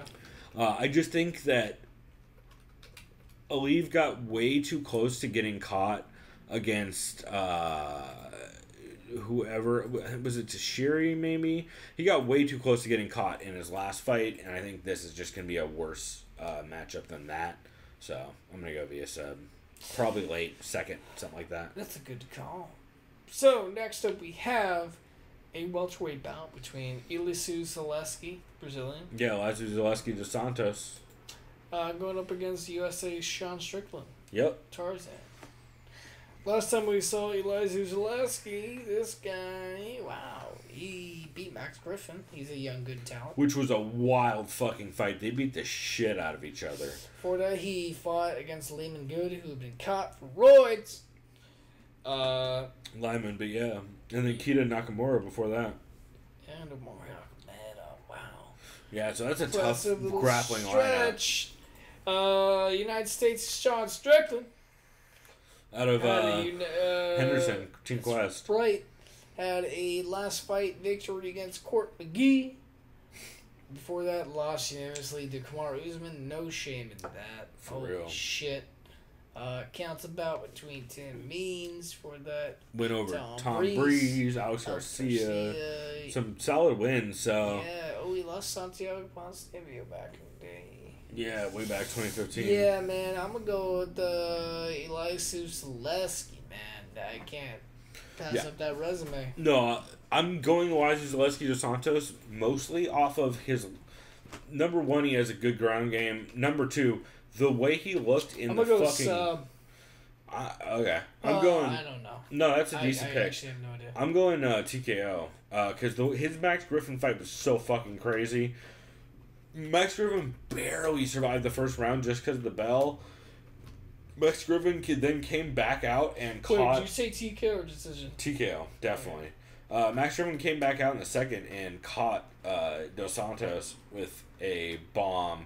And then Dos Santos rallied again and caught Max Griffin with a bomb. It's a wild fucking fight. I really recommend you guys go rewatch it. It was super fun, even if it was sloppy. Next up, we have Brazil's Davi, the Tasmanian Devil Ramos. I knew you were going to say Ramos. He's Ramos? definitely I was gonna say Brazilian. Ramos. Yeah, it's Ramos. I was thinking Ramos. I was gonna just like rebuttal. how it's just like the opposite of how it's Rafael Lovato Jr., which we also butcher. Versus Germany's Nick Hein, the sergeant. 9 with the yelling, you know what I'm saying? Yeah, right. So last time we saw Davi Ramos, he had a submission choke victory over Chris Gritzmacher. Which is super impressive. Yeah, because that dude is a very solid grappler. Yep. Especially the clinch. Last December at Swanson versus Ortega. For that, he had a decision loss to Sergio Moraes. For that, he defeated Nick Piedmont, and shitload of camps about. So he's a scrappy guy. Definitely. Nick Hein, the German. Nick Hein is also moving up from, what was he at before? Featherweight? Is that what that says? If you scroll down, should say what he weighed in at for one of those other fights. Welterweight, so he's moving down. Is that what it was? Yeah, he's moving down. Wait, he's moving down. Lightweight? No, this is up at welterweight, right? Is this not back up? Do I have it opposite? What was Davi Ramos' last this fight is at? lightweight. Lightweight? Yeah, so he's moving down from 170. Oh, I had that backwards. Yeah. I thought he was moving up. Okay, so it's a lightweight affair. Nick Hein. Last time we saw him, UFC, LSU Barnett. Holy, wait, what the fuck? Oh, he didn't fight in a while. He's supposed to fight Zabit? Wow, so this guy's been fighting almost 2 years. Yeah. Wow. Good call on not taking the Zabit fight. Yeah. So he did have a win over Tai Hyun Bang. Yup. I know I said that solid wrong. one. And then Yusuke Kasuya. he lost to James Vick, beat Drew Dober. I mean, who hasn't lost to James Vick in the 155 outside of the top 8? I'm going with Darby Ramos. For no reason at all. I'm probably going via sub. Yeah. I like that. I'll probably go... I'm going to go decision, but yeah, I like Ramos in this one too. I just think... I don't know. Nick kind of has really short arms, if I remember right. So is the Artem Lobov. I don't know about that bad, but I think in general I would probably lean Davi in this one. I wouldn't really be surprised either way, but so this fight's interesting. Oh God, this is the worst heavyweight fight of the weekend. So and we that's have saying something. We have the very experienced Alexei Oleinik, the Russian, the boa constrictor, versus our boy, not really, Junior Albino, the fucking baby diaper wearing motherfucker. I don't know if I'd call him the baby diaper wearing motherfucker, but I guess that's one way to put it, dog. Well, he did wear a diaper. Last time out, this dude wore a diaper. He also addressed the diaper in media, from what I've heard. So that's funny. He lost in not style. He lost in shame. Well, to be fair, that fight was just rough to get through. It was just weird. Like Oleinik, the experienced fighter who's fought like fucking 68 fights, something weird. Yep. Lost via TKO to Curtis Blades. Back in November, so he's had a decent amount of time off, which is good. Beat Travis Brown. Beat Victor I can't read that. Pesta. Yeah, Victor Pesta. Lost to the other veteran, Daniel Allman Nunchuk. And then crushed Rochal with a fucking punch. Your punch. favorite fighter who would stand. Fucking Jared Rochal. Yeah. This fight's a weird fight, man. Junior Albino, dude. I don't know. Yeah, no, I'm going with the Oleinik. I don't like Albino, man. I don't know. Yeah, I'm going to go Alexei Oleinik via sub just because I don't trust Junior Albini to not fall into something sketchy. I just don't. He should win this fight. I think he's the favorite. I'm going sub too. I think he's the favorite and probably for good reason. Man, his fights, he seems to have no method of victory when he goes into fights. Seems like he's just gonna kind of do what he feels. He has a little bit of a less organized Kelvin Gastelum vibe to him, which is terrifying. So next we got... Speaking of terrifying, Mutant. Brazil's Cesar Ferreira, the Mutante, the fucking mutant. This guy looks like a goddamn mutant. Mutant has been doing real good lately too. Fighting out of Combat 365, aka formerly known as Black Zillions. Holy shit. His last victory was a split decision win over Nate Marquardt. Yeah, where he looked real good. Wow, he lost to Elias Theodorou? Oh my. Yeah, but that's what... Well, he probably fell into Elias Theodorou's game plan. Yeah, if you're willing to let Elias Theodorou do Elias Theodorou things, then you're gonna lose a split decision because you think he's not doing anything. Before that, he beat Elias Jack is the Holly Manson. Holm of that division, by the way, right? Can we agree on that? He is, 100%. Before that, he lost to Jack Hermanson, Anthony Smith, and Olawale Bangbose, a.k.a. Bang Bus. Yep. Let's go to our boy Carl Roberson, the American. Carl Baby K. Roberson. Oh, that's why I fucked up the Robertson earlier. Yeah, it's all good. This guy's an impressive win streak. He choked out England's Darren Stewart. That was a bad fight for Darren Stewart, last November. Before that, he TKO elbowed Ryan Spann. Yeah, and that was in a Tuesday Night Contender Series. So yeah, you know what? I'm going to our boy Carl Roberson only because Cesar Ferreira went to a split versus Nate Marquardt. I know Marquardt ain't on the roids anymore, and I gotta go my boy Roberson, man. Yeah, I can see that. I go decision.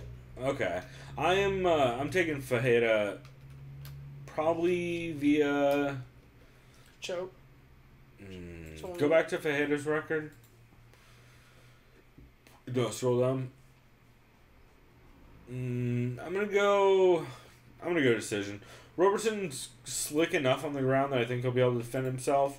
I think he's mostly gonna get pieced up on the feet and gas. Man, I have a real hard time basing anything Roberson's going to do after seeing the fight against who did he just fight? The British dude. You just closed it. Oh, who did just open Carl Roberson? I'm just trying to see who he last fought. I can't remember his name. It's fine. Darren Stewart. Darren Stewart looked fucking terrible in that fight. He was throwing like spinning back fists from 2 feet away, and just in general he did not look like himself. And then he, in a scramble, he basically got dumped on his head in RNC. So I'm not real confident in Fajeda, but I'm fairly confident in Fajeda to probably win via decision. If he doesn't win via decision, probably going to be sub. Here's my probably least favorite fight on the entire card. Oh, mine is for sure the fucking heavyweight fight. I'd way rather watch this than the heavy. I say that now, actually. The heavyweight fight... No, you're right. Junior Albite, yes. I say that ahead of time. In our recap, I may be saying the exact opposite. This fight is about 6 to 7 years too late. Should have happened about 7 years ago. Would have been great.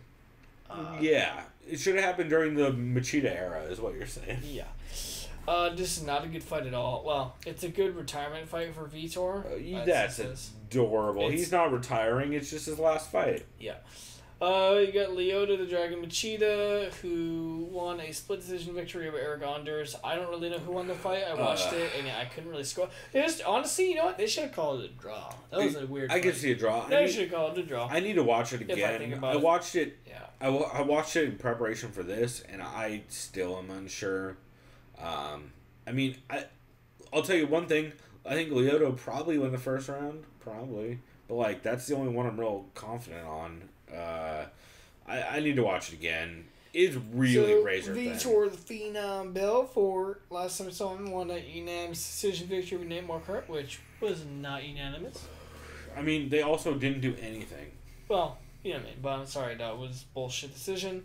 I watched that fight. Nate won a couple of those rounds. I don't know. Maybe the Brazilians were biased. I don't fucking care. Also, I just did not care about the fight.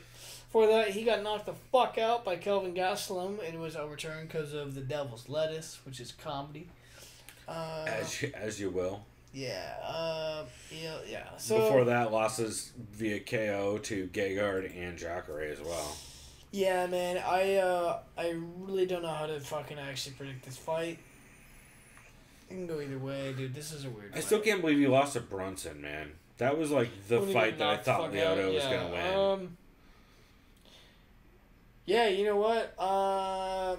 Fuck it, dude. I'm going Belfort via knockout. I think he's going to fucking just throw grenades early and just clip him, and then that's all she wrote. I'm going to go... Fuck it. God damn it. My boy TR Clean Tour. You know what? I'm going to go Lyoto via the world's worst decision. Cool. Which... Actually, that's an insane pick. You know what? They'll do a rematch. No, that's an insane pick, though, because they're never going to give Lyoto the decision in Brazil. Wait, mine's insane or yours? No, mine. They're never going to give Lyoto the decision in Brazil. Lyoto knockout. I don't think he's going to get a knockout, but he should... Oh, this is going to suck. This fight's going to suck, Chris. That's how I'm going Belfort, KO. You know what? I'll go KO for Lyoto. Fuck it, dude. But you know what? You're probably going to be right. I think Vitor gets too much of an adrenaline dump from being in Brazil and it being his quote-unquote last fight. Yeah, he'll get caught. I think he gasses hard and then gets blasted with something. But, man, I would not touch this fight at all if I was betting. Fuck no. Another fight I would not touch if I was betting. Yeah, John Hands of Stone Lineker versus Brian Boom Keller. Also, I would like to shout out. Okay, I'm glad we have the Topology picture up because this is the perfect one. Someone recently, as I learned on the MMA Vivisection, put one of Brian. You know how people always edit Wikipedias? Of course. Well, they edited Wikipedia for Brian Kelleher, changing his nickname to Whitey Mouse. Oh, I could see that actually. Yeah, I never heard of Based that on that before this. picture? Yes, That's pretty good. I never heard that before that they look similar. But I heard that during Vivisection, and I was like, "Holy shit!" When you look them look up, at they that. actually look Holy super shit. similar.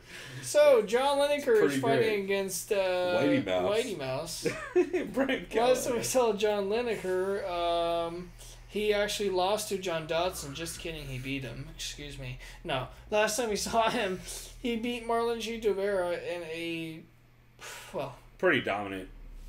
not the third round. No, but like he but definitely he won won the first 2 out of two. 3. Yeah, 100%. That's fair. He definitely got the shit kicked out of him by T.J. Dillashaw, current champion. As everyone does. That was, Or yeah. just about. That was like a 29 fucking 27, what are we, 26? I don't know. 30, 26? Yeah. In my opinion. I'd have to rewatch it. I don't know. I don't care either. For that, Brian Whitey Mouse Keller had an impressive victory over Hendon Brown. That was great. I hate to say this, but a shot Hendon Brow, though. I will tell you this right now. I'm going Whitey Mouse. Are you? Yeah, upset. I like this fucking match. Oh, that's right. You have him in fantasy, too. I don't. Nope. I got You Mackenzie dropped him? Dern. Yeah, I got Mackenzie Dern because I like that sub. Spoiler alert! Because you did pick him up, and I did originally, and I was like, oh wait, Mackenzie Dern's fighting ABC, who's lost the last 3 fights via sub. So I had to go Mackenzie Dern. Yeah, Sorry, spoiler alert. probably decent. So, also spoiler alert, I have John Lineker in fantasy. However, I have John Lineker in fantasy because he either wins early via knockout or loses by I'm going Keller decision. decision, by the way. Yeah. So that's the question, is whether I think Lineker can either get the knockout or put enough hurt on Kelleher to slow him down. and I win the was thinking decision. about that Lineker knockout, but this dude took massive bombs from Hennenbrow, who still He hits did, pretty but hard. Hennenbrow is kind of shot. But And yeah, I hate saying that about a dude, but of all dudes, like Hennenbrow is really falling off the So cliff. is he like the Johnny Hendricks of like... No, because I think it's just the beatings he took from TJ he never recovered from. He took. Hey, I'll give him credit. beatings He from survived against Jeremy Stevens. That's all. a testament to He his took talent bombs alone. to the face. Dude, yeah. Dude, he literally took bombs. Anytime you survive again, Jeremy Stevens put Josh Emmett out of fighting for a year because of how bad he fucked up his face. Yeah. He like caved Josh Emmett's whole face in. Jeremy Stevens is a scary man who shouts out By the way, San Diego. Fighting Jose Aldo, July I love that 28th. fight. Also, guess who has Jeremy Stevens in fantasy? I know you do, motherfucker. But I'm not confident in that pick at all. But I think you'd be surprised. The same. I think it'll be Aldo's competitive. getting- But Aldo also is like, it depends on what Aldo we see at this point. You know, yeah. Anyway, for this fight, I'm going Lineker via decision. I don't think you'd believe that. I don't. I'm going Lineker via knockout. Might well. I think he has to get a knockout to win this fight. Because if What's Kelleher's able to sad survive is, for 3 dude, rounds, I just don't see Lineker ever fighting for the title, no matter what. Like, I like the guy, but just, depends on his champ. Him versus Cody would be fun, man. dude, I think Cody fucking ruins him. Yeah, I think so Like, too. But I think it'd be fun. It could be fun. That's Because Cody's also hittable. I think though. it could be fun. But like, yeah, But yeah. It depends on it depends on what Cody we see. I'd love to see him versus God, who else is right at the top of that division that I can't. Well, basically the triumvirate. It's not the 3. well, Not one of the 3. The other I guy, know. Oh, and Rivera. Well, yeah, he's outside the 3. Lineker and Rivera are the 2 guys I'd love to see. We'll find out because Rivera's fighting Marlon Moraes. Yeah, but I think I think the winner of that probably is closer to a title shot. Oh than, no! In my opinion, winner the of this winner of would that be. fight gets the next title shot. If you ask me, It'd be dope for sure. I don't know what Dominic Cruz is up to. He apparently doesn't have any interest in fighting Aljamain Sterling. Yeah, he also it seems like To he's be going fair, through some shit too. I think he's just trying to repair his foot. Yeah, I think he's like trying Still to just. fucked up. Yeah, poor Dom. Gotta love Dom. Good dude. Anyway, speaking of people who like going to clubs and the beaches instead of training, do you have Mackenzie? we were not speaking about that though. Yeah, right? Okay, great I had to segue. just butt in. You got Mackenzie Dern. The party Mackenzie girl Dern. versus ABC Amanda Bobby Cooper. Also, it's hilarious that they both have 6 fights, but if you look at the quality of opposition they've had in their 6 fights, it's astonishing. Yeah, so Mackenzie Dern had a split decision victory over Steer Stamp. Oh shit, she has a win over Montana De La Rosa from Tough. Alright, I'll just be honest right now. I think Mackenzie Dern is 100% going to win this fight via submission. I like ABC, but her last 3 losses, I believe, were all due to, submission. Yep. Yeah. That's a smart pick. Her odds on the feet are right. Mackenzie Dern's not great on the feet. No, she's really, really not good. Also, Amanda Cooper is good at shutting down grappling exchanges when she chooses to do that. Problem is she doesn't always choose to do that. She'll get dragged into grappling exchanges if she thinks she's confident enough in the exchange, and it worries the shit out of me. Out of solidarity for Mackenzie Dern, obviously not making weight, I knew she wasn't going to make weight. I said this the first time she fought, and I was wrong. But this time, I was like, oh, not only is she worse off than the last time, she now is no longer with a camp that's going to make her make weight. She's now saying she doesn't like training that much. And she had a late flight to Brazil. And she's complaining about the media obligations. Like, there's 0% chance she was going to make weight for this. Also, she weighed in an hour before the deadline, 7 pounds over. Yikes. Did not continue cutting. She also, as some people noted on the MMA community forums, walked straight to the food table that the UFC staff has, and she has this moment where she pauses and looks at it and doesn't know whether she should grab something or not, and it's real good. I'm going Amanda Bobby Cooper out of fucking solidarity for her being a good person and making weight. I can't argue that. It's not the smart pick. I'm gonna go her via TKO, fucking knock it the fuck out. Just kidding, I have no idea what you're gonna do. Might as well. I mean, that's what I would do. Sure, fuck it.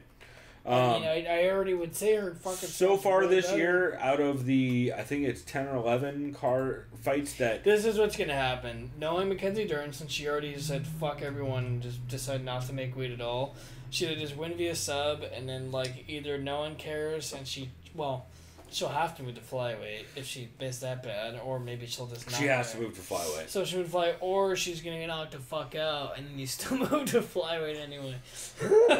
So it's actually like a lose-lose. If she loses, 1,000% she moves to flyweight. If she doesn't lose, then it's gonna be more of a. Dana White's like, we'll see how bitch, it you need a goes. fucking nutritionist. Yeah, right. Dana White is fucking too busy Googling boxers to at all care about this card.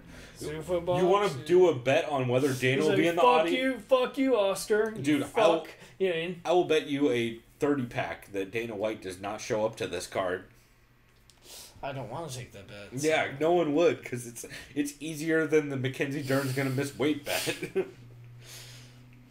Anyway, so next up we back have to good fights. Ronaldo Jacare Souza going up against the United States' own Kelvin Gastelum, a.k.a. The Ultimate Fighter Season 17 winner, if I recall correctly. Believe so. Last time we saw Jacare, man. Holy shit. He knocked the fuck out Derek Brunson, their rematch. Beforehand, he had knocked him out in Strikeforce. And then he's like, fuck it, I'm going to do the same thing to you. Crazy. Wow, this was just this past January. Okay. Before that, he had gotten finished by current middleweight champion Robert Reaper Whitaker, as we like to call him, Bobby Knuckles. After having a bum knee and maybe taking the first round off of him. Yeah. So, this will be an interesting fight. Kelvin Gastelum, man, I don't want to call him a former welterweight because he has his eyes set there to go back. But this is the thing, he is a former welterweight, man, because if he wins this fight, he's getting that title shot. Oh, yeah. He has to. Well, no. He's going to get the loser of... Well, no, it depends on how long it's going to take for this title to play That's out. right. He could get the loser of Whitaker Romero, yeah. Because Gastelum versus Romero or Gastelum, yeah. To be fair, Gastelum versus any of those three dudes, it would be great.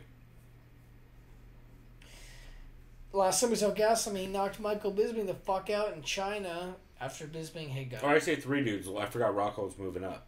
So, two dudes. Which still makes no sense. He's going to get murdered by Gus. Oh, we've talked about it. But how big of Gus homers are we, though? Let's be fair. No, but like I'm dead serious. Like even if No, I know. Like, no, he's Regardless, literally going to yeah. get murdered. I would literally bet $100. Fucking come at me right now. $100 on Gus.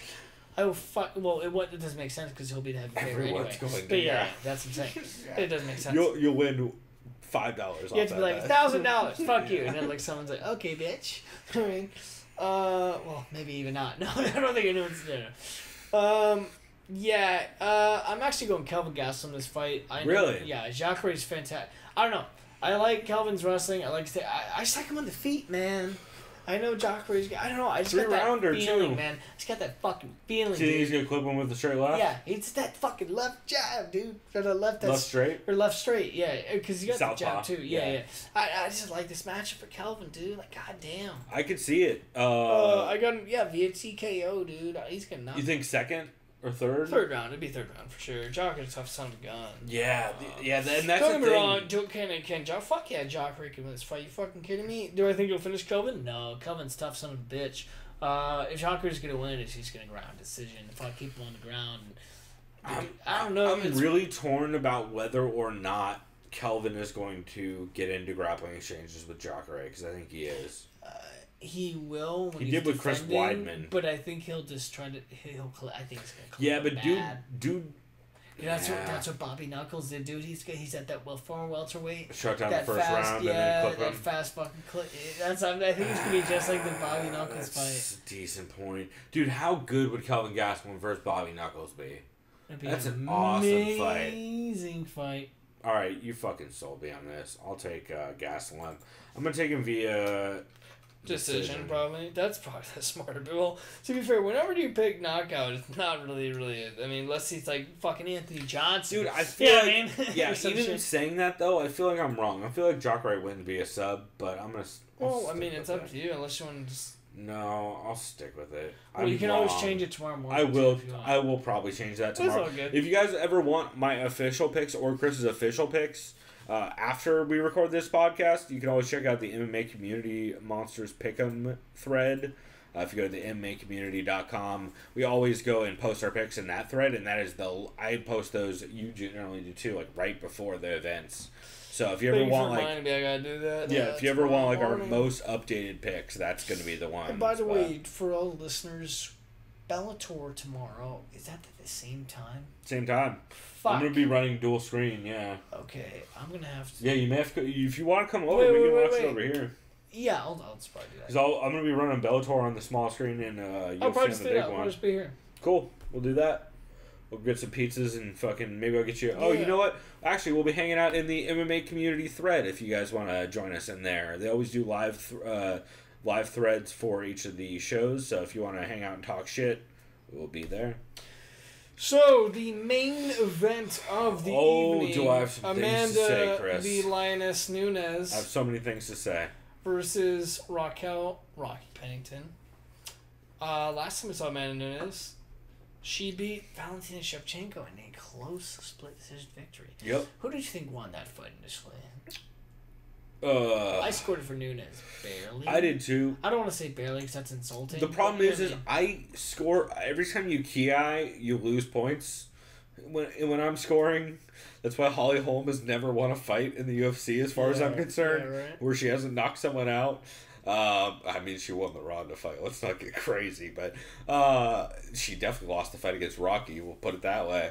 And Valentina has that same problem where she'll throw jabs out of range, and it drives me fucking nuts. So I know she's doing it as a feint, essentially, but it just prevents action, and she doesn't actually commit to anything, which is why Amanda took full rounds off and lasted through that fight. So, it was a weird decision. Honestly, I could see that. I don't consider that fight that different from Tyron Woodley, Stephen Thompson, to be honest. Oh no! Every podcast is like it's kind of almost like that fight. Really, I haven't heard that once. That was heavy hands briefly. Oh, I guess I did hear it once. Yeah. In the intro. By the way, well, it's not fair to say, but I'm gonna be an asshole. Is Shevchenko the future flyweight champion? If that Montano fight happens. Yes, if the Montano fight happens. Also, shouts out to everyone who calls her Amanda Nunes. You fucking... It's just Nunes. Does no one understand how Inye's work? How does that not hard to say? Like, I understand like, getting yes, we know co-main event fucks around and says Nunes because they know it's a joke. Oh, Chad. It's because Chad knows it bothers like, people Amanda so bad. Nunes. Yeah. It drives me nuts. But... Remember, he obviously just said, "We know it's Nunes, guys." Yeah, it's great. But the fucking, I get if you're saying Nico Montano. I do that even sometimes because Nico Montano hasn't been around that long, and it's actually Montano. But like, Amanda, all I know, how many? It's not. I guess it's not fucked up because it's her identity, but I just know her as like the only Native American fighter like ever. Well, that too. But who? It drives me goddamn nuts, the Nunes thing. I think it's because of Diego Nunes is why people do it. The ex, I think, lightweight? I think he was lightweight. I think he's lightweight, yeah. Either lightweight or a welterweight, I believe. But, man, it drives me fucking crazy. Anyway, let's actually get to these picks. But, yeah, so Amanda's coming off the win over Valentina and Ronda Rousey and Miesha Tate. And Rocky Pennington has not fought in almost 2 years, I believe. Yep. Well, year and a half. Yeah, everyone's saying 2 years. It's not 2 years. It's a year and a half. She fought more recently than Conor McGregor. How about that? Yeah, a week more recently. Actually, she fought slightly. Oh wait, on the same card. I was gonna say slightly less recently since she was the co-main, I believe. So she was like 30 minutes less recent than Conor McGregor. No, the co-main was Woodley Thompson 1, which is fantastic. Oh, so it was like fight. She was on the prelims. She was like the last prelim. No. She was the last prelim. I think card. it was Right? I think it was that would have been main card. Miesha and fucking it would have been like third down, right? She was main card. Okay, it was the opening the first of the main card. Yeah. Oh, this is prelims. Oh You're God, like, because Joel and Chris were on that, and JJ and KK. Yeah. Holy shit, what a card. Oh, some people are like, why is Frankie Stevens the last prelim instead of Penny? Yeah. The featured prelim, yeah. Anyway, that was the fight where Rocky Pennington, goddamn near guillotined. Like this is blue, which you never see. Yeah, goddamn near guillotined which is fair. Miesha Tate's face off. It was goddamn ridiculous. And then Rocky also, in that fight, kind of just broke Miesha Tate. Before that, she had wins against Elizabeth Phillips via decision, Betch Correia via split decision, and Jessica Andrade via sub. First off, Jessica Andrade via sub. I forgot about that. That's super impressive. And then she had we'll go ahead and, in air quotes, say loss to Holly Holm, where she clearly fucking won that fight. And then she had the bulldog choke. And then she had subjective as in subjective unless you like hot blondes. And then Ashley Evans Smith, she got that nasty bulldog choke against and became Dana's favorite. Oh, she did lose against Andrade before. That was like what, her fifth fight ever? She beat the McCutson. She beat fucking Tanya Evinger in the Ultimate Fighter. How about that? 2013. Like that, and also Rocky only had a couple months of training going into Tough. Oh, so she's really green. She lost she's fought everyone. Yeah. She had fights in Invicta against Sarah Morris. Yep. Kat Zingano, Leslie Smith. Shouts out to that Leslie Smith fight if y'all want to see some. Anyway. My point is, people are looking at Raquel Pennington's record and not at what she's done in those fights. Especially people are seeing like, oh, she lost to fucking what's her face way back in the day. She's lost against Holly Holm, who's not doing that good. It's like, well, when you look at she ain't doing no good, bro. She's fighting the as Paul Daly would say. Shut down no good, bruv. That's right, bruv. Out of line. Okay, Jimmy Second man Manawa. tongue. So you're gonna make fun of Jimmy Manawa, not Mackenzie Dern. All right. You know I'm from Arizona. So go ahead. Let's go ahead and say it. You're taking Amanda Nunes by knockout, right? Yeah. Not by knockout. I'm actually going by decision. Really? Only because I know how tough Rocky is. You think Amanda has 5 rounds worth of cardio against Rocky? Yeah, because she had 5 rounds of cardio against fucking Shevchenko. Yeah, but she took rounds off against Shevchenko, where Shevchenko let her do it. Yeah. I think it's going to go similarly. I think it's going to be a very similar fight. Rocky's going to have a smart game plan. A lot of people underestimate Rocky. Rocky can win this fight, yes. I just don't think she has the striking output that Shevchenko does in the fight that she did against Nunes, which is Definitely why, doesn't. That's why I'm taking Nunes. If Rocky had the boxing, fuck yeah, I'd take her. She has better cardio. She does have pretty good boxing. She boxed the fuck out of Misha in her last fight. I just like Nunes based on what I've seen her do. Like, she just looks unstoppable right now. And I like her decision. I don't think... I mean, if it's any sort of stoppage, it'd be TKO, or it's like she can't defend herself or some shit. You know, it's like bam, bam, bam, bam, bam. But, yeah, I like Nunes' decision. Can Rocky win? Fuck yeah. Rocky's a very dangerous matchup against Nunes. So I'm going to be that contrarian asshole. I'm taking Rocky Pennington in this fight. I mean, it's not an asshole. No, it is. She's a minus 1,200 favorite to get a decision. You said decision? Or plus 1,200. No, I did not say anything yet. I haven't decided. Oh, I'm still talking through it. Fucking asshole. I honestly don't know yet. I'm going to talk myself through this as we're let's going. hear it. Mostly, here's the 2 things I think Rocky Pennington's going to do, and I think a lot of this, like Conor Rebush and Zane Simon pointed out in the vivisection, I think a lot of this will have to do with whether or not Amanda Nunes lets Rocky play the game she wants. Because Amanda Nunes has gotten stuck up against Cage before. And she sometimes has an answer for it. Other times she has no answer for it. And she just kind of hangs out and tries to kill time. I think if Rocky can do 2 things. I think if she can stick Amanda with a jab early. So Rocky's really good about throwing a jab out and pulling and looking for a counter, which is not that common in the bantamweight division, which I think Heavy Hands might have pointed out. Somebody pointed it out. She is really good at sticking a jab. She stuck Misha bad with a couple jabs. Yep. The only thing is Amanda Nunes' jab is probably crisper and she has longer reach. However, Amanda is willing to kind of get into wild exchanges a little bit more than Rocky. Whereas Rocky will bite down, but she's also going to walk you down while doing it kind of thing. So I think if Rocky can work this fight to the clinch early in the first round, I don't even mean like first minute. I mean like if she can not get clipped by anything crazy, too crazy I should say, and work to the clinch and really start making Amanda work early in this fight, I expect Rocky to probably lose the first round, maybe the second round.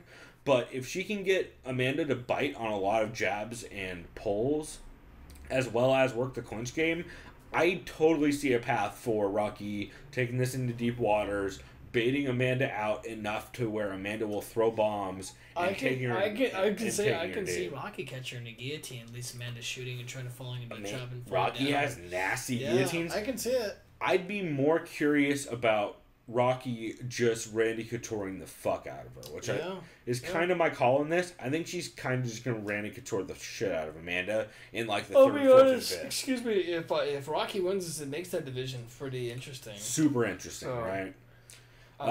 Yeah, I'm all for it. I understand she's the underdog, but I don't know if I. So do you have her by 7? No, I've got her. I guess I've got her by decision. I could see a 5th round TKO depending on how tired Amanda gets, but I'll go decision just to be safe.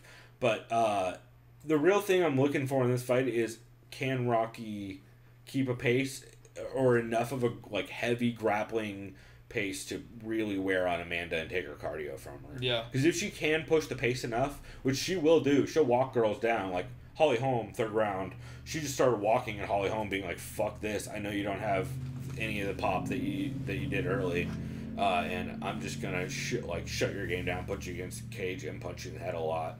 And if she's able to work that against Amanda, I think it could definitely get interesting. But understandably the underdog, but I haven't picked against Rocky Pennington since the Holly Holm fight, and I don't plan on starting now. So, also, I'm just a big Rocky Pennington He's mark. on that 4-fight win streak, so that's not a bad pick at all. Yeah, so I'm a big Rocky Pennington fan, and I'd like to see some new blood in this Yeah, I was going to say, division, see some new blood. Fuck yeah, man. Should be fun either way, though, and I really think people are going to be impressed by this fight. Either they're going to realize it'll be good because casuals watching the fight will be like, oh, this Rocky Pennington chick's legit. That, or they're going to be like, oh, she was lean against her and punch her in the head for 15 minutes. This ain't real fighting, bro. Oh, bro, she should have just come out and thrown like a lion. Jarrett, one punch. You think I'm playing around? Let the lioness throw. Shit.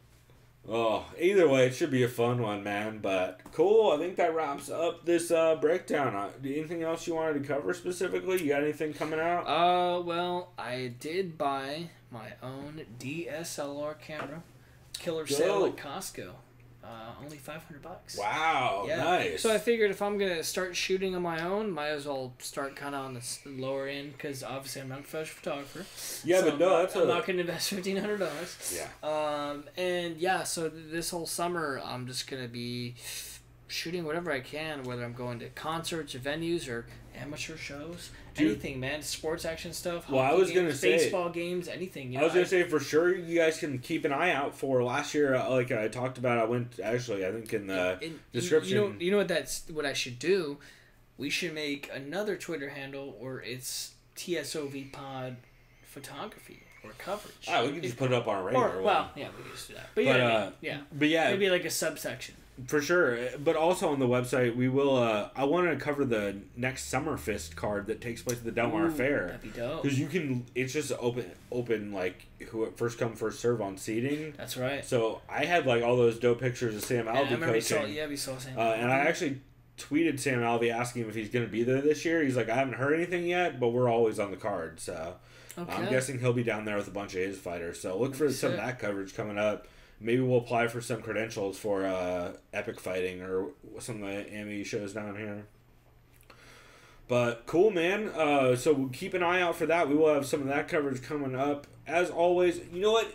A big favor that would really help us out, if you guys go on iTunes and give us 5 stars or however many stars you fucking feel like, and leave us a review if you have the time, like a sentence or two.